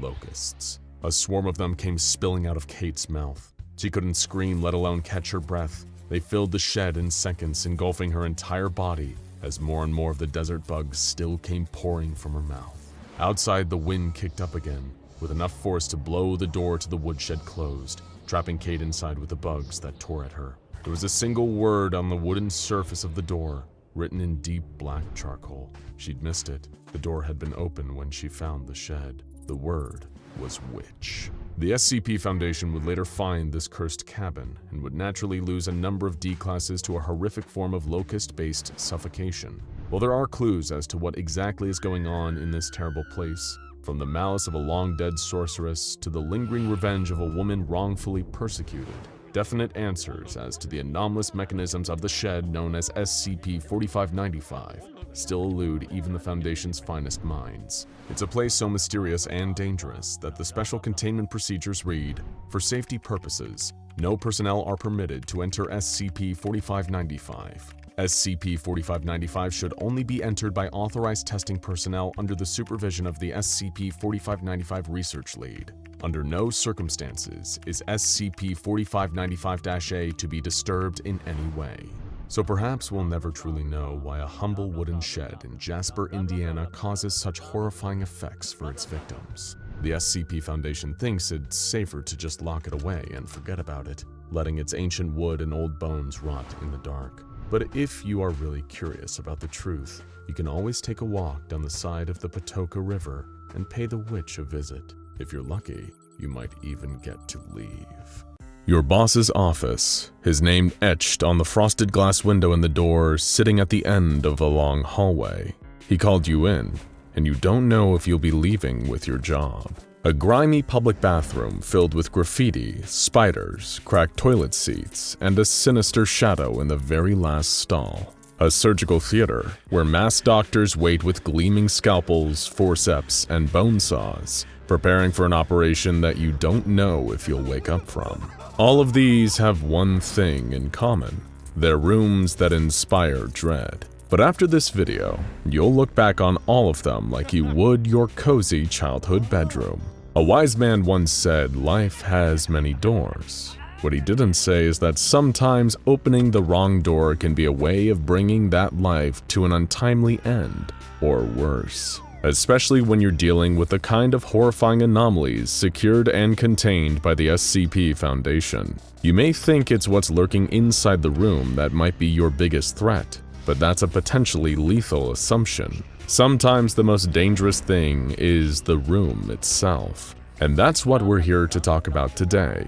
7 of the most terrifying rooms on the Foundation's database, none of which have ever been featured on this channel before. So reach out, grab the handle, and open the door. Welcome to the SCP Foundation's most terrifying rooms. All you can do is hope that, by the end, you'll actually be able to leave. We'll begin with an old classic from Series 1, SCP-002, a maleficent meatball known as the Living Room. There's a decent chance you're sitting in your living room right now while you watch this video, so you may be thinking, what's so wrong about that? But this really is a living room, and it's always on the lookout for some tasteful new furniture. From the outside, SCP-002 appears to be a huge, tumorous blob made out of living flesh. Sure, that may seem off-putting, but don't be so superficial. The inside of 002 is a different story. It may appear like your standard low-rent apartment from within, but this place has a lot of personality. There's a single window, despite there being no opening for a window from the outside. In addition to all the standard furniture, chairs, tables, a TV stand, it's actually developed a number of other wonderful amenities since being contained by the Foundation, including 2 lamps, a throw rug, a television, a radio, a beanbag chair, 3 books in an unknown language, 4 children's toys, and a small potted plant. The first thing you might notice about the room is the funny smell. Then you might take a closer look at all that lovely furniture. That's when you'll realize that every single piece of furniture in there is made out of human tissue. Wood is polished and varnished bone. Fabrics are woven from human hair. Leather is made from tanned human skin. This is what happens to anyone who enters SCP-002. And sadly, if you've gotten close enough to see this, it's already too late. We hope you enjoy the rest of your existence as a brand new armchair. But maybe you don't want to get turned into furniture inside a living room within a giant tumor. Maybe you've got more specific needs. You like puzzles, exercises, and most of all, solitude. You like to test your mental and physical fortitude without worrying about the distractions caused by having to deal with other human beings. If that sounds like you, then let's get your feet wet and tell you about a wonderful piece of prime real estate you can find under the sea, SCP-057. This underwater chamber is almost impossible to get to without a James Cameron-style mini-submarine, but believe us, it's worth the effort. If you manage to access SCP-057 and enter its submerged chamber, then you're going to be treated to the best last challenge of your life. The door will close behind you, permanently, ensuring that wonderful privacy you so covet. Then the walls. These impenetrable monoliths of slate-covered stone will begin to move. Like a kind of high-stakes game show, you'll need to keep moving, avoiding the ever-shifting walls as the environment around you becomes more and more disorienting. There is no escape, only survival, and survival is only temporary. When your body fails you, or your mind snaps under the weight of sustained mortal terror, that's when those walls will close in. The monoliths of SCP-057 will get closer and closer and closer until your body is crushed between them, killing you with a torturously slow squeeze where nothing and nobody will ever hear your final choked screams. But it's all worth it for that glorious ocean view. Oh, look at all those adorable little fishies. But hey, maybe sea punk isn't your favorite aesthetic. Maybe you're the more industrial type. You couldn't feel more at home than among a complex network of anomalous pipes. We'll admit that's eerily specific, but it isn't half as eerie as SCP-015. If you ever find yourself opening the door to the main room of a certain undisclosed warehouse, you'll feel like you've walked into an early 2000s screensaver with a decidedly gritty edge. An impossibly huge and intricate mass of pipes, vents, boilers, and other various plumbing apparatus that just keeps growing, seemingly becoming more strange and anomalous as it does so. These pipes have been made out of bone, wood, steel, pressed ash, human flesh, glass, and granite. There aren't any pipes made out of traditional pipe-making materials like lead, copper, ceramics, or PVC. And if you think what the pipes are made of is weird, the materials that travel through them are even freakier. These include oil, mercury, rats, a species of insect not yet identified, ground glass, seawater, entrails, and molten iron. And this is important to remember, because if you appear hostile to SCP-015 or enter the room carrying tools, the pipes will begin to burst and spray you with their contents in self-defense, resulting in one of the few times in human history where you'd be incredibly lucky to only be sprayed with rats or human entrails. Much like SCP-173, the sculpture, it's important to keep this room under strict observation. It's when the pipes are left unoccupied that they start expanding and trying to grow downwards in the hopes of mixing with the sewer system below. If ever that happens, then the pipes may end up coming to a room near you. And considering that people have also reported screaming coming from inside the pipes, what comes out of them may not even be as frightening as what could be going in. But maybe you don't want a warehouse. Perhaps you just want to rent a small, cozy room in a one-story building over in Weehawken, New Jersey. Problem is, if you try to do this, you might end up lodging in SCP-5256, a room that defies reality in a number of freaky ways thanks to its prior occupant, a highly unstable reality warper. The reality filters get stronger the further you go into the room, with the terminus being the room's far corner, which presents as an empty void that's impossible to even see. A damaged bloody hammer is lodged into the far wall. Metal fragments covered in human blood float near the entrance, half-eaten bugs all over the floor. There's a crucifix on the wall along with medical-grade anesthetics with trace amounts of neural tissue inside. All evidence points to the reality warper having been the victim of atrocious and inhumane acts, perhaps as a way to cure it of its anomalous affliction. And to add to the creep factor, many believe its body is still in there, lurking in the unseeable corner. How do we know? Because despite the corner of the room being unseeable, people have still performed simple tactile tests by sticking their hand into the space. One D-Class reported it feeling like leathery flesh with occasional scraps of fabric, and sharp needle-like objects occasionally sticking out of its skin. But for rent this cheap, who can really complain about a body or two? But that's enough about things that are just creepy. Let's get to dangerous instead. A room that won't just freak you out with some eerie anomalous sights. If you get unlucky, it'll give you a horrifying death. After all, who doesn't like a little excitement? Step into SCP-4595, a small room in a woodshed behind an abandoned house near Jasper, Indiana. You'll be taken in by its rustic charm at first. It's a quiet, peaceful setting where you're alone with your thoughts. When the room was first found, it contained a small, blood-stained shovel and a skeleton of an adolescent male. But don't let that put you off. Don't let the charcoal marking of the word witch written on the exterior door bother you either. It all just adds to the character of the room.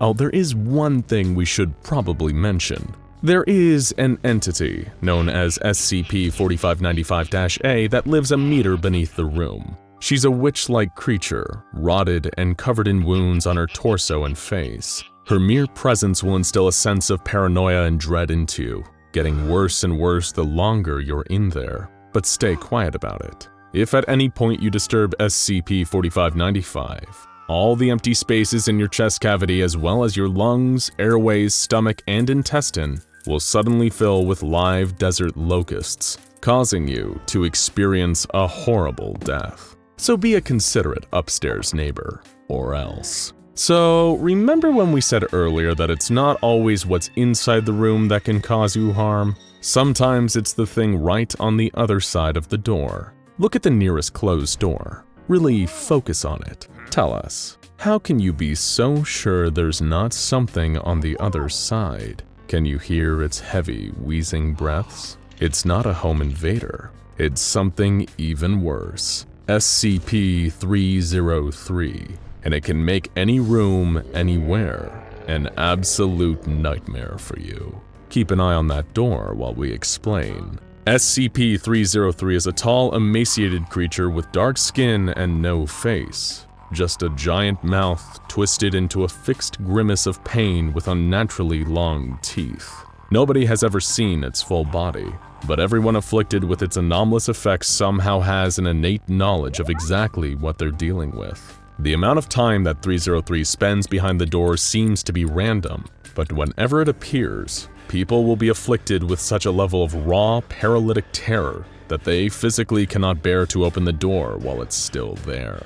This is one thing if it's hiding inside a broom closet, but if you're trapped in a room with only one exit, and 303 manifests behind it, you are in real trouble. As the number of people who have died of dehydration and starvation in totally normal rooms while boxed in by 303 have found out, when you're dealing with this monster, any room can be a nightmare. But while 303 is no doubt scary, it's not quite as mind-melting as SCP-970, the final anomalous room on this list. Much like 303, it involves doors, and rather than being fixed to a single location, it can appear in theoretically any room. Known as the recursive room, stepping through this door will lead to a copy of the room you were just inside. A little trippy, but not exactly pure nightmare fuel. But much like how a photocopier will slowly create distortions if the same image is copied repeatedly, the more rooms in the recursive room sequence that one cycles through,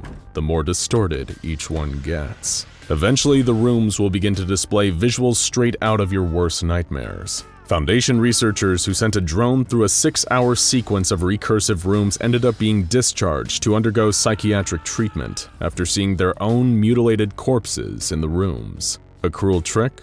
Or a deadly phenomenon of things to come in a darker possible future? Either way, these unfortunate researchers couldn't get their experience in the recursive room out of their heads. But we're sure you'll have a more pleasant time. There you have it, folks. Some of the most terrifying rooms that the SCP Foundation is aware of. Let us know which one was your favorite down in the comments. And of course, be careful. If these are the ones the Foundation has in containment, imagine the ones that are still out there, waiting to be discovered. For all you know, it could only be one door away. Salvation, Indiana was your typical Midwestern American town. The kind of place where everyone knew each other, where everyone was comfortable leaving their doors unlocked at night, where there was a sense of trust between neighbors that you couldn't find in a more populated area. The kind of place where word traveled fast, and where people talked about things that were improper in hushed voices behind the backs of others. In Salvation, being an outsider or deviating from the norm was akin to complete isolation. You either fit in or you got out. And if you didn't, Salvation had its ways of making you conform to the mold. Gossip, organized stalking efforts, discrimination. These small-town methods were often employed by the town's inner circle to keep those who they had a distaste for in check. And unfortunately, this cliquish mentality can be the norm when it comes to small towns. There's nothing anomalous about the ugliness of human nature. But Salvation did have its secrets, the kind that, if brought to light, would tear a small town apart. The kind that attracted the attention of the US government's Unusual Incidents Unit, a branch of the Federal Bureau of Investigation that dealt with the paranormal and supernatural. the U.S. government's answer to the SCP Foundation. Between June 18th and June 23, 1976, the town of Salvation, Indiana underwent swaths of extreme anomalous activity that affected the town's entire population, but was mainly centered around Salvation's high school, appropriately named, well, Salvation High School. 2 UIU agents were dispatched to Salvation to assess the reports of anomalous activity, record it, and of course help cover it up. This was one of the few times the UIU got the jump on an anomalous incident before a larger, more prominent organization such as the SCP Foundation or the Global Occult Coalition. Bet they got a company pizza party for that one. The operation went smoothly, with the agents using an early amnestic labeled Chemical 110 to wipe the memories of the townsfolk after interviewing them. Although in later years, study of Chemical 110 would prove it to be incredibly dangerous, as the amnestic was both toxic and had a degrading, damaging effect on human memory centers. Between this and the Foundation's early amnestic models also proving to be incredibly dangerous, the 1970s were an interesting time indeed in the field of supernatural cover-up operations. The timeline of events the agents established depicted an eerie scene. It was only a few days, but what occurred was both horrifying and strange. On Sunday night, 10th grade students at Salvation High School reported hearing what they described as someone trying to speak under the ground while passing by the school on their way home from a church service. One student reported it to her mother, who ignored it entirely. On Monday, an 11th grade student of Salvation High School claimed during gym class that he could hear voices coming from underneath the school's pool. Several other students corroborated this story. When school officials came to investigate, they didn't find anything unusual, but the UIU agents found that the lining of the bottom of the pool was cracked. On the same day, several female students reported seeing faceless things instead of their own reflections in a bathroom mirror. They did not seem bothered by this. During lunch announcements, many students described being able to hear a third voice alongside the 2 other students speaking unintelligibly below the broadcast. Curiously, the agents found that the PA room, where the broadcast originated from, sat in a media center near the pool. On Tuesday, students arriving at school noticed that the Indiana state flag was more than 3 meters above the top of the flagpole, attached to nothing, just floating. The American flag was not found, and more importantly, the students claimed they could see 9 female figures hanging by ropes from the flagpole, who disappeared immediately after being seen. During a biology class, one student suddenly stood up and rolled their eyes to the back of their head. They descended suddenly into the floor and disappeared entirely. Shortly after, they reappeared above a ceiling panel in the center of the room. No other students were able to identify the student, and several of their classmates insisted that their actions were just a joke. The UIU agents were unable to find proof of the student's existence in Salvation's enrollment records. Similarly, students described yet another student they didn't recognize walking the halls of the high school. They were unable to define any details of their appearance, save for one thing that stood out. They wore a purple satchel with the word syncope embroidered on the side. A custodian reported seeing something staring at him, standing at the bottom of the school pool. On Wednesday, the horror only sped up, as school staff noted that there was a full 2 inches of water across all levels of the school. For whatever reason, the school's principal decided not to close the school.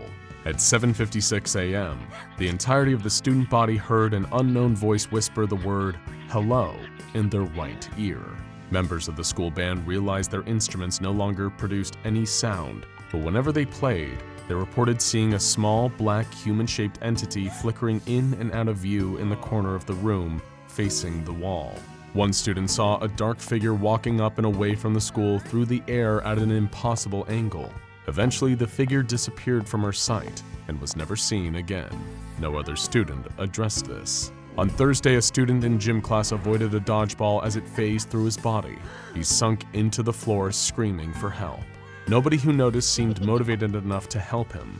The entire school shifted roughly 1 foot off of its foundations at 11 a.m. The vice principal, who was sent to inspect the building's integrity, described seeing something small with too many faces grinning at him from underneath the building before the school inexplicably resettled back to its original position.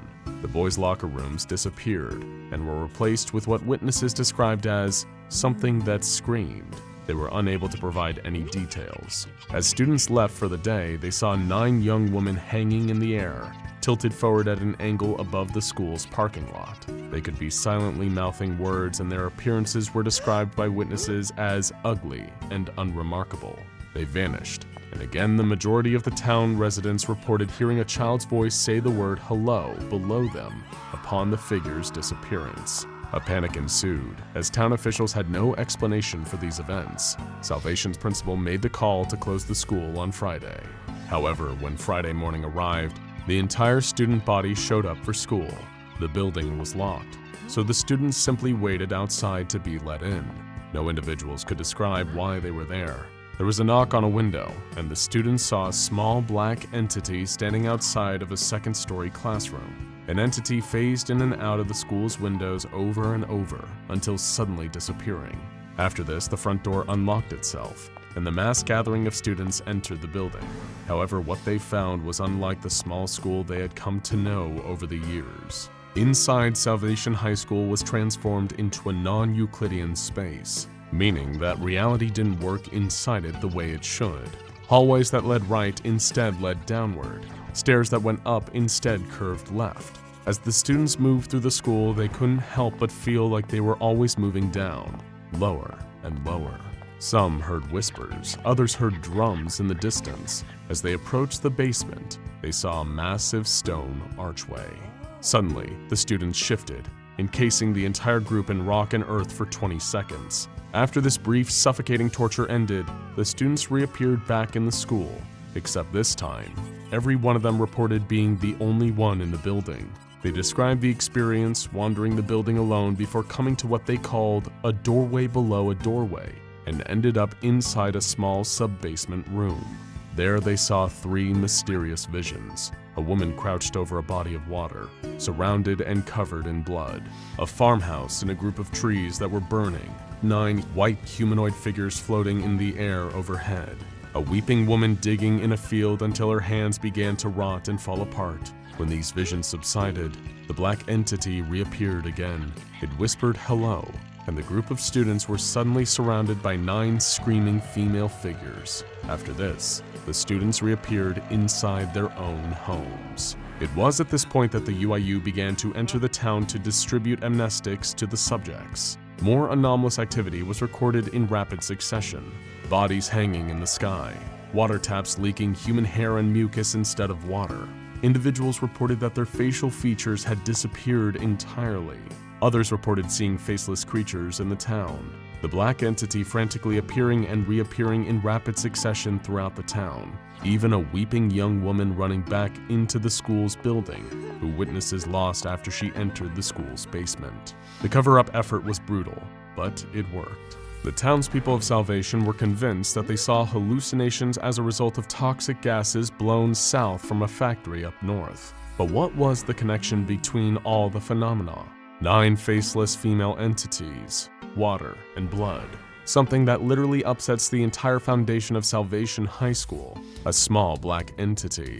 Adults in the town ignoring the things their children saw and acting indifferent toward them.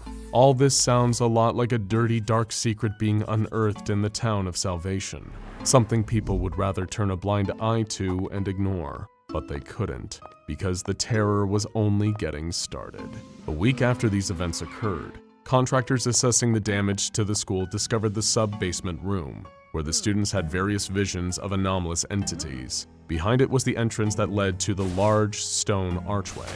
This antechamber was discovered after one of the members of the contracting team slipped and fell beneath a collapsed section of wall and floor that led to the massive area underneath the school. The contracting team attempted to extract them, but they did not succeed. Their disappearance caught the attention of the SCP Foundation, who assessed the school and deemed the area beneath the school to be anomalous, as the building's architecture should not be able to accommodate the size of the area. It was designated SCP-3935, and as the Foundation began investigating it, they were determined to uncover the truth of what really was occurring in Salvation, Indiana. While exploring SCP-3935, they came across the stone archway, a piece of architecture whose origins are unknown.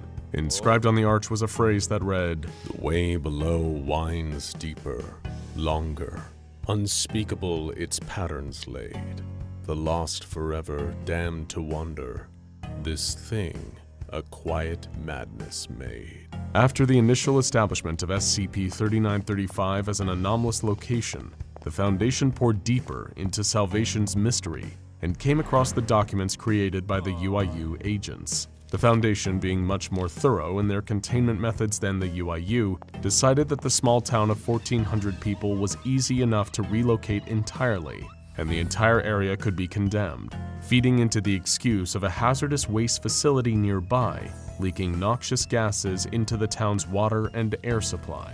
With the townsfolk successfully relocated, Salvation was quarantined and cut off from the rest of the world. Roads were removed and rerouted, and Foundation personnel turned over any trespassers to local authorities. Salvation High School became a hub for Foundation researchers studying SCP-3935 and the events that occurred in the town, and the building was heavily guarded when not in use by the organization. The initial exploration attempt into SCP-3935 was conducted by a team of Foundation agents, shortly after members of the contracting team were lost. There was a slight hope they could be recovered, and the effort was dubbed a search and rescue mission. 3 agents, Ellis, Porter, and Haskell, were tasked with entering SCP-3935, all equipped with recording equipment and a shoulder-mounted lamp system. They entered a cramped, narrow space beyond the archway, where the subterranean stone walls got tighter and tighter, and the air felt stuffy and uneasy. On the walls, images resembling a child's drawings were carved into the rock. As the teams continued to push through the rock tunnel, they found it difficult to breathe. The walls were getting narrower, too close for comfort. Suddenly, Porter's voice cut out, and his camera feed went black. When it came back, it appeared to be looking up at 2 sources of light, most likely the other 2 agents' lamps, as Porter fell from a great distance. His screaming was heard on both the cameras and by the other agents, but they couldn't figure out where he was. Ellis and Haskell began to panic, moving faster and attempting to struggle forward. The rock tunnel was so tight, so constraining, that they were unable to move more than a few steps in a second. After a short period of time, both men fell forward into a larger open space. As they searched for Porter, who wasn't behind them, they came to the conclusion that he must have fallen into a ravine or slipped beneath the rocks. There was no other explanation for how he disappeared so suddenly, but their talk was cut short when they realized what was in front of them. They hadn't noticed it at first, but when they turned their lamps forward, they noticed a gigantic structure, seemingly carved out of stone. It resembled Salvation High School almost perfectly. The main entrance was visible, and the windows too, a stone replica of the school, hidden in this massive underground area. The agents couldn't believe it. There was a thick layer of fog in front of them, but they could make out a narrow stone bridge that extended across a large chasm, leading to the stone replica of the school. As they examined further, they noticed that underneath the school was another model of the school, and under that one was another. It went on indefinitely, extending deeper and deeper into the ground, in the direction that all things in Salvation seemed to go, down. On the other side of the bridge, hanging mid-air, were 9 female entities, their faces obscured by long white hair. The 2 agents stood still in fear. After a short time, the figures appeared 10 meters backwards, and then another 10, and then they appeared right in front of the door of the stone school structure. Slowly, they lifted their heads, revealing their featureless faces to the agents, who recoiled in fear. After that, they disappeared. The 2 agents debated going back for reinforcements, but they pushed onward after hearing the sudden sound of many voices speaking in hushed tones in the distance. It could have been the lost contractors, or their lost man, Porter. They entered the stone school and began searching. Inside, they couldn't make heads or tails of the architecture. As they ran down the hallways, following the sound of the voices, they noticed that the halls seemed to stretch on forever, but they didn't seem to notice the watching, featureless faces who observed the agents from the window panes in the doorways. As the agents came to the auditorium doorway, Agent Haskell let out a scream, and his voice recorder disconnected.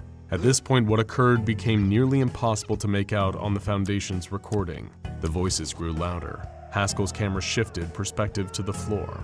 9 female entities appeared around Agent Ellis, contorting their bodies into impossible positions. Haskell ran, but the entities pursued him. He screamed for help. Eventually, the figures hung in the air, unmoving. Haskell slowed down too and slowly turned around, coming face to face with a small black humanoid entity sitting upside down on the ceiling of the hallway. It whispered one word, "Hello." The feed cut out to the choppy sounds of audio distortion. A snapping noise was heard, and then silence. And then all 3 agents' feeds returned. For the duration of the exploration recording, Haskell, Ellis, and Porter lost their minds in the depths of SCP-3935. In between periods of silence, they laughed, screamed, and shouted incoherently, rambling on about how dark it is and how they can't go down any further, below, where it goes on forever, where they can be part of the 9, be a part of salvation, where they can fall forever. And after that, silence. The feed was cut out completely, and neither the trio nor the contractors were ever recovered. After this failed, horrifying exploration attempt, more anomalous activity occurred in the town during the Foundation's occupation. Sightings of the 9 faceless entities in the streets and the trees. An agent who saw the black figure constantly in his peripheral vision. Sounds coming from a grove of trees near the school, which led to a cabin and 9 corpses of former Salvation High School students in the backyard. But before they could investigate, the female entities appeared once more, and they were unable to locate the grove again. The Foundation's investigation of Salvation continued through the decades, interviewing former staff members of the school and residents. They were trying to piece together any semblance of a coherent story, to find a way to connect all these dissonant elements into something understandable. The black figure, the corpses, the buried secrets, and the 9 female entities. How did it all connect to the school? In 2002, a Foundation agent interviewed Mrs. Fletcher, an English teacher at Salvation High School during the period of anomalous activity in 1976. The interview started out ordinarily enough. Fletcher, in her old age, couldn't remember much. She remembered the town was quiet, with a tight-knit community. They didn't even need a police force because there was so little crime. She remembered students would go into the woods and chase ghosts, or claim they saw things, but it was never anything too strange. But as Fletcher continued to talk, she let her mind wander more and more. She recounted how there was a disappearance at the high school, a girl who was last seen by the school's pool. The town assumed she ran away. After all, there were some individuals who held strong opinions in Salvation, the kind of opinions that didn't sit right with some of the younger residents. The church was important in Salvation. Nearly everyone went. Fletcher opened up some more. There was a scandal, she recalled. A teenage girl on the school cheer team who ended up pregnant out of wedlock. She couldn't recall her name or what she looked like, but she remembered the town's inner circle was in an uproar about it. She didn't want them to know. She didn't want anyone to know. It was a secret she could barely keep from spreading. It must have been destroying her, Fletcher explained. She couldn't remember much about the girl, but she did remember that the girl would always say hello to her. Too many times, in fact. Eventually, the girl was found hanging in the woods, right outside of a log cabin. They found a note in her hand, which contained a drawing of a building that resembled the high school, and on its back, the repetition of the same word over and over again. But Fletcher couldn't recall what the word was. The Foundation agent was about to close the interview out, but he had one last thing to ask. He produced a picture of the unidentified 9 female figures that were haunting the town and showed it to Fletcher. She became noticeably pale and short of breath. "Do you know anything about this, Mrs. Fletcher?" the agent said. She collected herself and examined the image as best as she could, her hand shaking. Why, yes I do. Those are, the cheerleaders. They were, well, let me think. There were 10 of them, though, I think. Unless something happened to one of them, there were definitely 10. The Foundation didn't have to ask what happened to the 10th. What's in a name? Ancient folklore and fairy tales sometimes tell of the importance of names, that they can hold the power to summon or banish. Whether you buy into the superstition or not, you'd be unwise to ignore the power a name can have, especially if you ever dare to venture into SCP-4000. Why? Use your own name too many times in this extra-dimensional forest, and you may find that what walks out isn't you at all. At least once a year, the Foundation leads an expedition into SCP-4000 to explore this Keter-class dimension. But if you go down to those woods today, then you'd better follow the rules. Remember, the Foundation has implemented these guidelines for your own safety, and it's in your best interests to follow them. First and foremost, when referencing anything inside SCP-4000, be it a person, place, or thing, you cannot, under any circumstances, use names or titles. Communication is key when exploring SCP-4000, and making use of specific descriptors will deter any adverse effects on your journey. For example, you may want to refer to the location of SCP-4000 as the woods where you need to speak carefully, an apt description for such a place. Of course, there is a reason the Foundation doesn't provide a handy flashcard of alternative descriptors for any personnel taking part in the annual mission into SCP-4000. Nothing found there can be referred to with any consistent name, so it's perhaps advisable to look over a thesaurus and expand your vocabulary before visiting SCP-4000, as you'll need to come up with a lot of different ways to refer to the people and creatures around you. But don't worry, the Foundation will be able to train you how to properly refer to SCP-4000 in both written and verbal communication. In a similar vein, the second rule states that no personnel member should respond to their own name while in SCP-4000. Naturally, you and your fellow expedition team will not be alone in the forest you find yourselves in. The denizens of SCP-4000 are perpetually mutating creatures, some appearing to be trustworthy while others are hostile. It is for personnel members' own safety that no consistent names or titles are used to refer to each other in conversation. This has been known to cause personnel returning from SCP-4000 to experience vivid hallucinations, and in some instances has led to the appearances of creatures found in SCP-4000 in our world. Thirdly, when interacting with the life forms residing in SCP-4000, personnel are advised to accept any gifts that they're offered, but are warned to, under no circumstances, consume anything that is given to them while inside the forest. Finally, and above all, do not divulge any name, nickname, codename, alias, or any other personal designation when interacting with any native entities, and disregard any designator that an inhabitant of SCP-4000 attempts to assign to you. Personnel must, however, remain courteous in the presence of any native creature of SCP-4000 and treat these entities with respect and formality.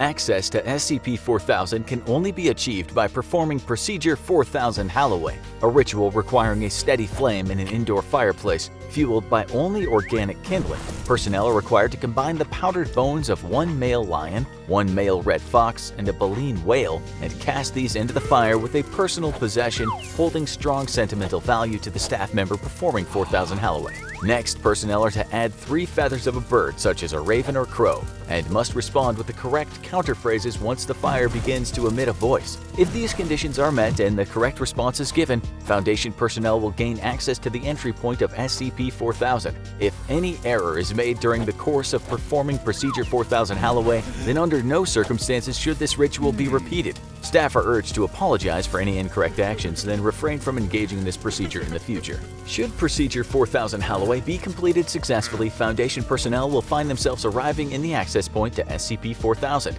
emerging from the mouth of an old well in the center of the forest. Exploration teams sent into SCP-4000 are advised that this dimension does not adhere to the laws of physical space that personnel will be accustomed to. There is a single, confirmed safe route that must be used when traversing the forest of SCP-4000, a dirt path leading in a circuit both beginning and terminating at the entry point. Previous attempts to map the landscape of SCP-4000 all confirm that the only way to safely exit this dimension is to follow the entire length of the path in one direction until eventually returning to the well. You have been warned. Any attempt to travel back to the direction you came in will result in a loss of contact with the rest of the expedition team. As mentioned, SCP-4000 is home to a number of entities, often noted to be undergoing continuous and dramatic changes in form.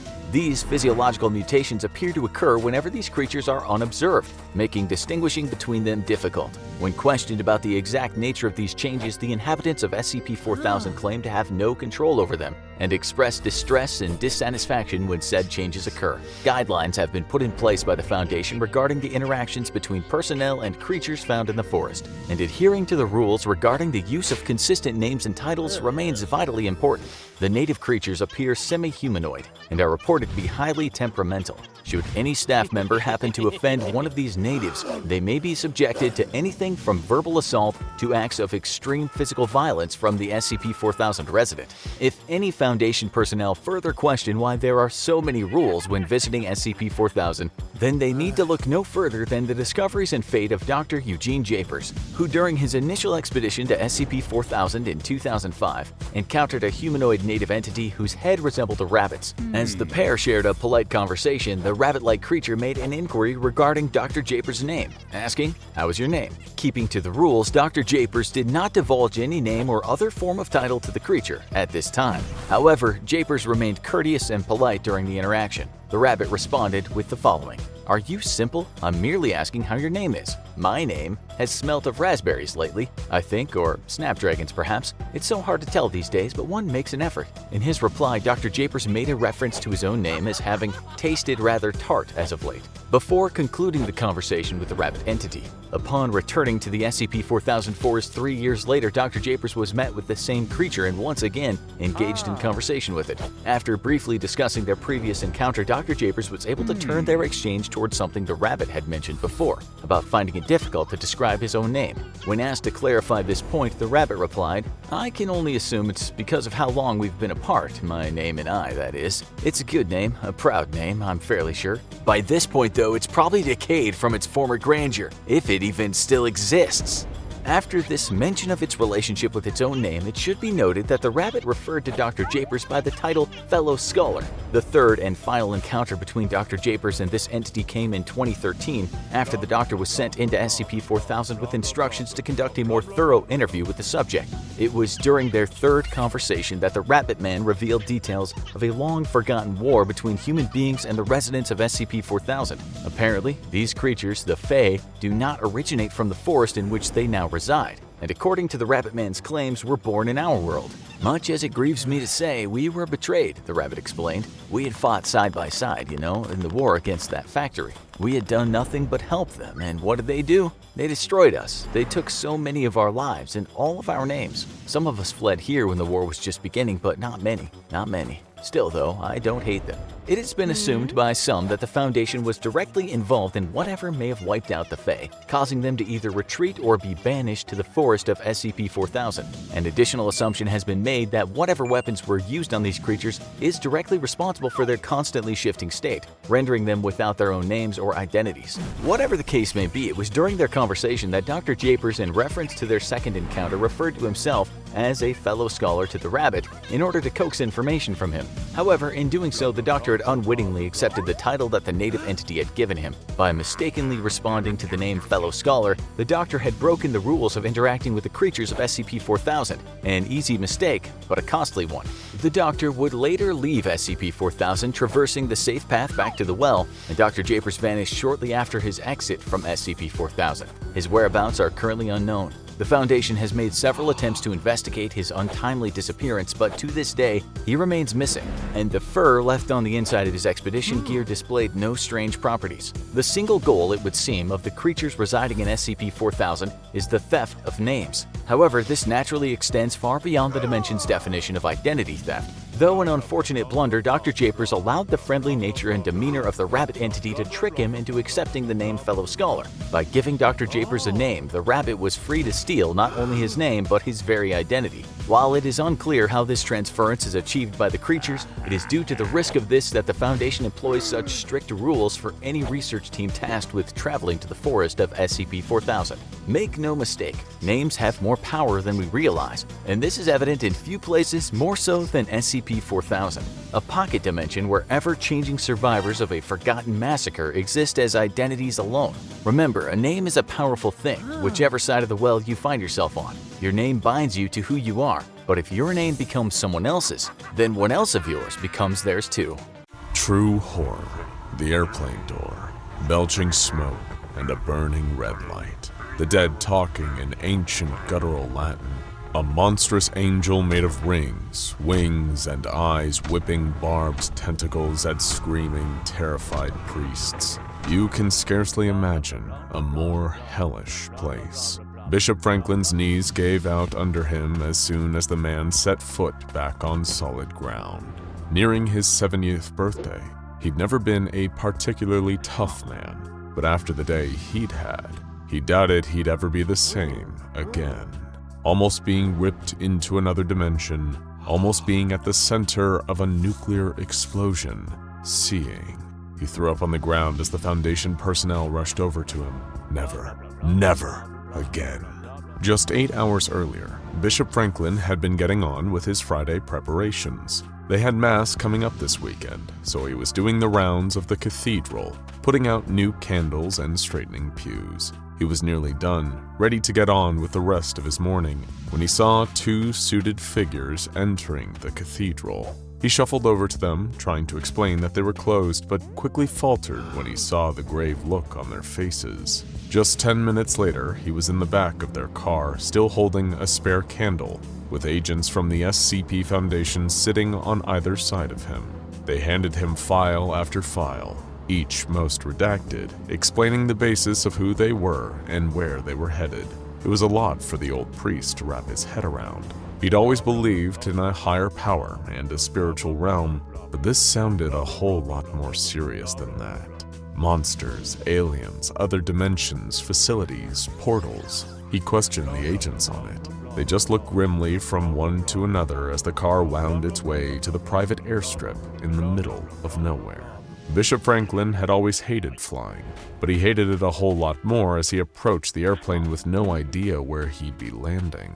A small group of men were gathered on the runway just by the foot of a Boeing aircraft. It seemed like a pretty substantial plane for such a small group of them. He was at least a little heartened to see that none of them had brought luggage either. In fact, most of them were just like him.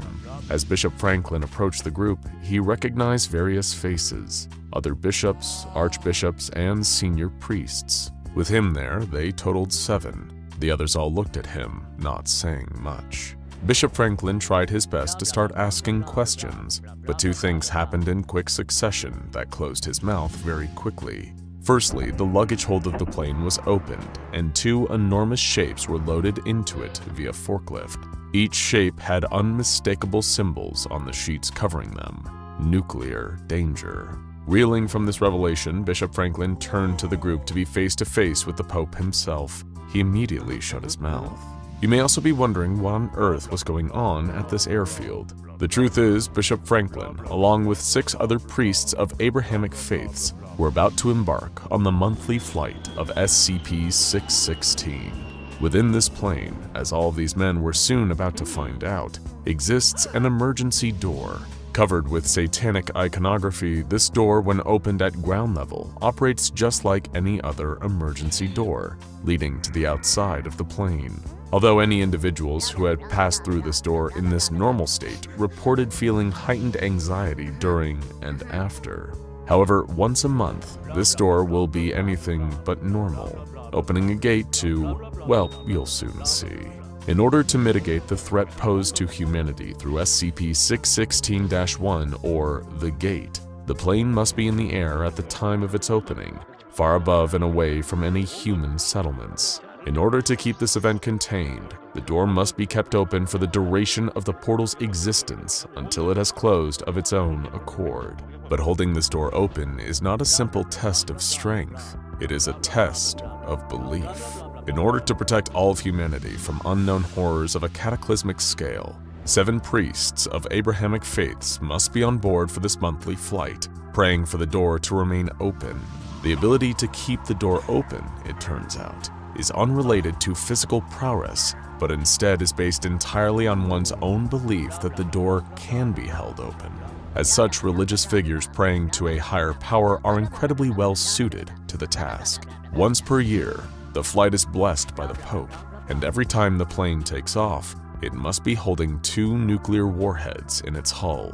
Both can be remotely detonated by the ground team, who will be in constant radio communication with the pilot. Should the pilot fail to give them regular updates on the status of SCP-616-1, the event will be treated as an XK-class end-of-the-world scenario, and both nuclear devices will be detonated without hesitation. but Bishop Franklin only knew about half of this information from his redacted set of documents and had forgotten half of them on his stressful car journey. As he strapped himself into a window seat, he was trembling like a leaf. He desperately wanted to complain about being put into this situation, but he wasn't entirely sure who he would complain to. If he spoke to anyone external about what he was about to witness, he had been told by the Foundation agents that he would be administered with a Class C amnestic, whatever that meant. He really didn't want to find out. Fortunately for him, the most familiar of the faces from the group of priests sat next to him in the aisle seat. Bishop... what was his name? Sensing Bishop Franklin's uncertainty, the man reached a hand over and warmly reintroduced himself. Bishop Pete. They'd met 2 years ago in Berlin. Just that small action was almost enough to settle Bishop Franklin's nerves as the plane started to barrel down the runway. Almost. The plane took off, causing the old man's stomach to drop. Heart hammering, he looked around, spotting the emergency door. It was just up ahead of him, around the middle of the fuselage. It would have looked like a normal emergency exit, but for the blood-red markings scrawled across it. A wave of dread washed over him. It certainly looked evil, that was for sure. Trying his best to help, Bishop Pete struck up a conversation. He explained it wasn't his first time doing this. He'd been drafted to help 3 months ago. It was scary for sure, but everything was totally fine. The Foundation had planned everything to a T. It would have helped Bishop Franklin's nerves, but it only made his mind jump to the nuclear weapons he'd seen loaded into where his suitcase would have normally gone. The two of them lapsed into silence for a while. No one on the plane was really speaking. He supposed he should have used this opportunity to pray, but according to his briefing, he'd be doing a lot of that very soon. He hadn't entirely understood what the Foundation had meant by that. He'd been told to pray to, quote, keep the door open. What had they meant by that? A bang shattered the silence as the emergency door slammed wide open. In an instant, the plane went into a nosedive as all the air rushed from inside. The lights went out for several seconds, then came back on in flashing, panicked spasms. Bishop Franklin clung for dear life onto the back of the chair in front of him as the roar of air rushed around him. It had gone dark outside, with shapeless clouds swirling around him, shaking the plane. Screaming voices filled the aircraft. Not just the voices of the men on board, but women and children too, crying out in agony and terror through throats that sounded like they'd been lashed with razor wire. Then he saw it. SCP-616-1. The gate was wide open. Smoke billowed out of it, crawling along the floors of the cabin like an octopus creeping its way along the ocean floor. Red light seemed to spill out of it, but when he tried to look through the gate itself, it was like his brain wasn't working anymore. There were colors there, but there were ones he didn't recognize. Maybe they weren't colors at all. It was like his brain fixated on trying to sort them into something that made sense, something rational. A hand grasped his arm and he turned to see Bishop Pete staring at him with wild eyes. The plane was going down, they could both feel it, and that emergency door was slowly creeping shut. They had been brought onto this plane for one job only, to pray, like their lives depended on it. Bishop Franklin screwed his eyes shut and clasped his hands together. He hadn't prayed like that since he was a little kid, but he figured now was the time to use all the tricks in the book. He begged and pleaded in a tiny voice for God to keep that door open. It felt so counterintuitive, so backwards, to want to keep that kind of door open as the air roared and screamed around him. But a small voice inside of him told him to persevere, have a little faith. But suddenly, the bishop noticed that the man sitting alongside him had fallen silent. Feeling like a naughty child at mass, he opened one eye and peered sideways. Bishop Pete was still in his seat, but he'd slumped over. He wasn't breathing. His skin was cold to the touch, deathly cold. Then all of a sudden, his head rocketed backwards and he started talking. Not talking like a normal man, but talking like a man possessed. His dead eyes rolled around in his head aimlessly as guttural voices rasped out of his throat. None of them were the words that Bishop Franklin recognized. They sounded almost like Latin, but far darker and more ancient. And the more the dead man spoke, the more the emergency door closed. The bishop started praying again, much harder this time, digging his fingernails into his palms so hard that he felt them drawing blood. He needed to keep this door open. He had to. and he could. He believed it entirely in that moment. The door banged back open wider than ever despite the chanting of the dead body in the seat next to him. Nightmares swelled to the forefront of his mind as the plane hurtled to the ground. Only the plane wasn't hurtling to the ground. In fact, it was flying at a perfectly steady altitude of 10,972 meters, with an airspeed of about 780 kilometers an hour. In fact, aside from the death of Bishop Pete, everything within the plane was going perfectly to plan. Deaths of priests were just an occupational hazard of keeping this SCP contained. The pilot at the front of the plane regarded the whole situation playing out behind him while feeding constant information back to base. Everything was going perfectly according to plan, until the Angel appeared. Bishop Franklin wasn't the first one to see it. That was the unfortunate lot of Archbishop Michael, who was sitting closest to the emergency door. He first spied it while staring through into the void, but his screams of terror, warning those around him, were drowned out by all the other commotion. It was only when the Angel's wings crept their way through the edges of the door and the creature let itself into the cabin that the others saw it, but by this point, it was too late for Archbishop Michael. The Angel was not like the angels we see in pop culture, a tall blonde person with white robes, fluffy wings, and a gentle face. It was a shifting mess of eyes and tortured wings, partially crawling along the ground, partially floating under the weight of its massive frame.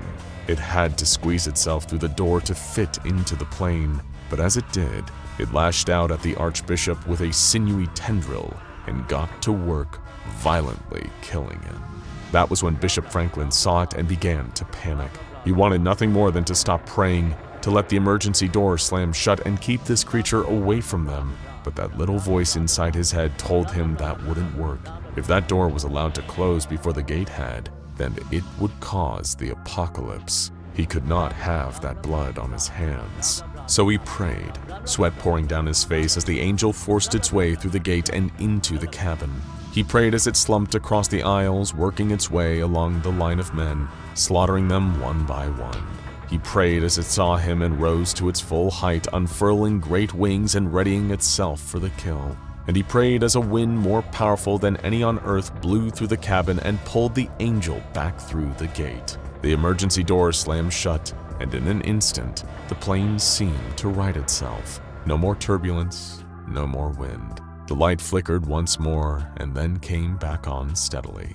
The seatbelt sign pinged off, and oxygen masks dropped from the ceiling about 4 hours too late. Bishop Franklin couldn't believe the time when he looked at his wristwatch. He had been on this plane for weeks, surely, not just 4 hours. That was absurd. It all felt like a dream as the aircraft circled around the airstrip preparing for landing. Everything in the plane seemed totally normal to him now, except of course for the 4 dead bodies, one of which was slumped towards him in the aisle seat. The plane landed. The bishop staggered down the stairs and threw up on the blacktop. After a few awkward moments, the pilot sidled over to him and muttered a quick thanks. "I was really close to calling it a failure there and having to set off them nukes. I don't know what you prayed for, but you did good today." Bishop Franklin didn't feel like he did good. He felt like he'd had his whole life, his whole worldview, turned upside down in the space of an interstate flight. He had been moments away from either being vaporized by a nuclear bomb or from having economy seats to the premiere of the destruction of the world as we knew it. But just 31 days later, Bishop Franklin was on that same flight again, praying his hardest as the aircraft dropped into freefall. If there was one thing that the Foundation noticed about working with religious leaders, it was that they had a real determination to keep coming back to help keep the world safe. What the Foundation didn't have the heart to tell them was that all of the satanic markings on the door were actually fake. They had been added by researchers in an attempt to make SCP-616-1 carry more significance for those in the aircraft. Later testing revealed that it was not exclusive to Abrahamic faiths, or any faith groups for that matter, that they could keep the gate open.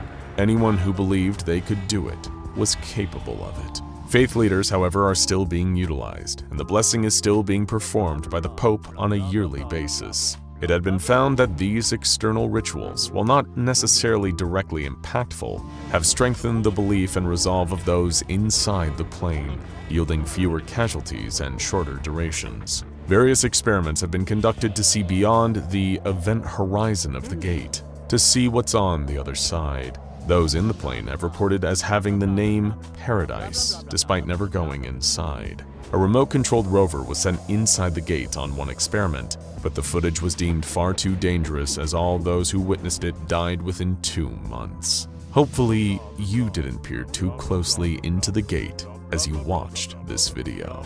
Now check out the plane that was never SCP-787 and SCP-2086 man-eating bus for more.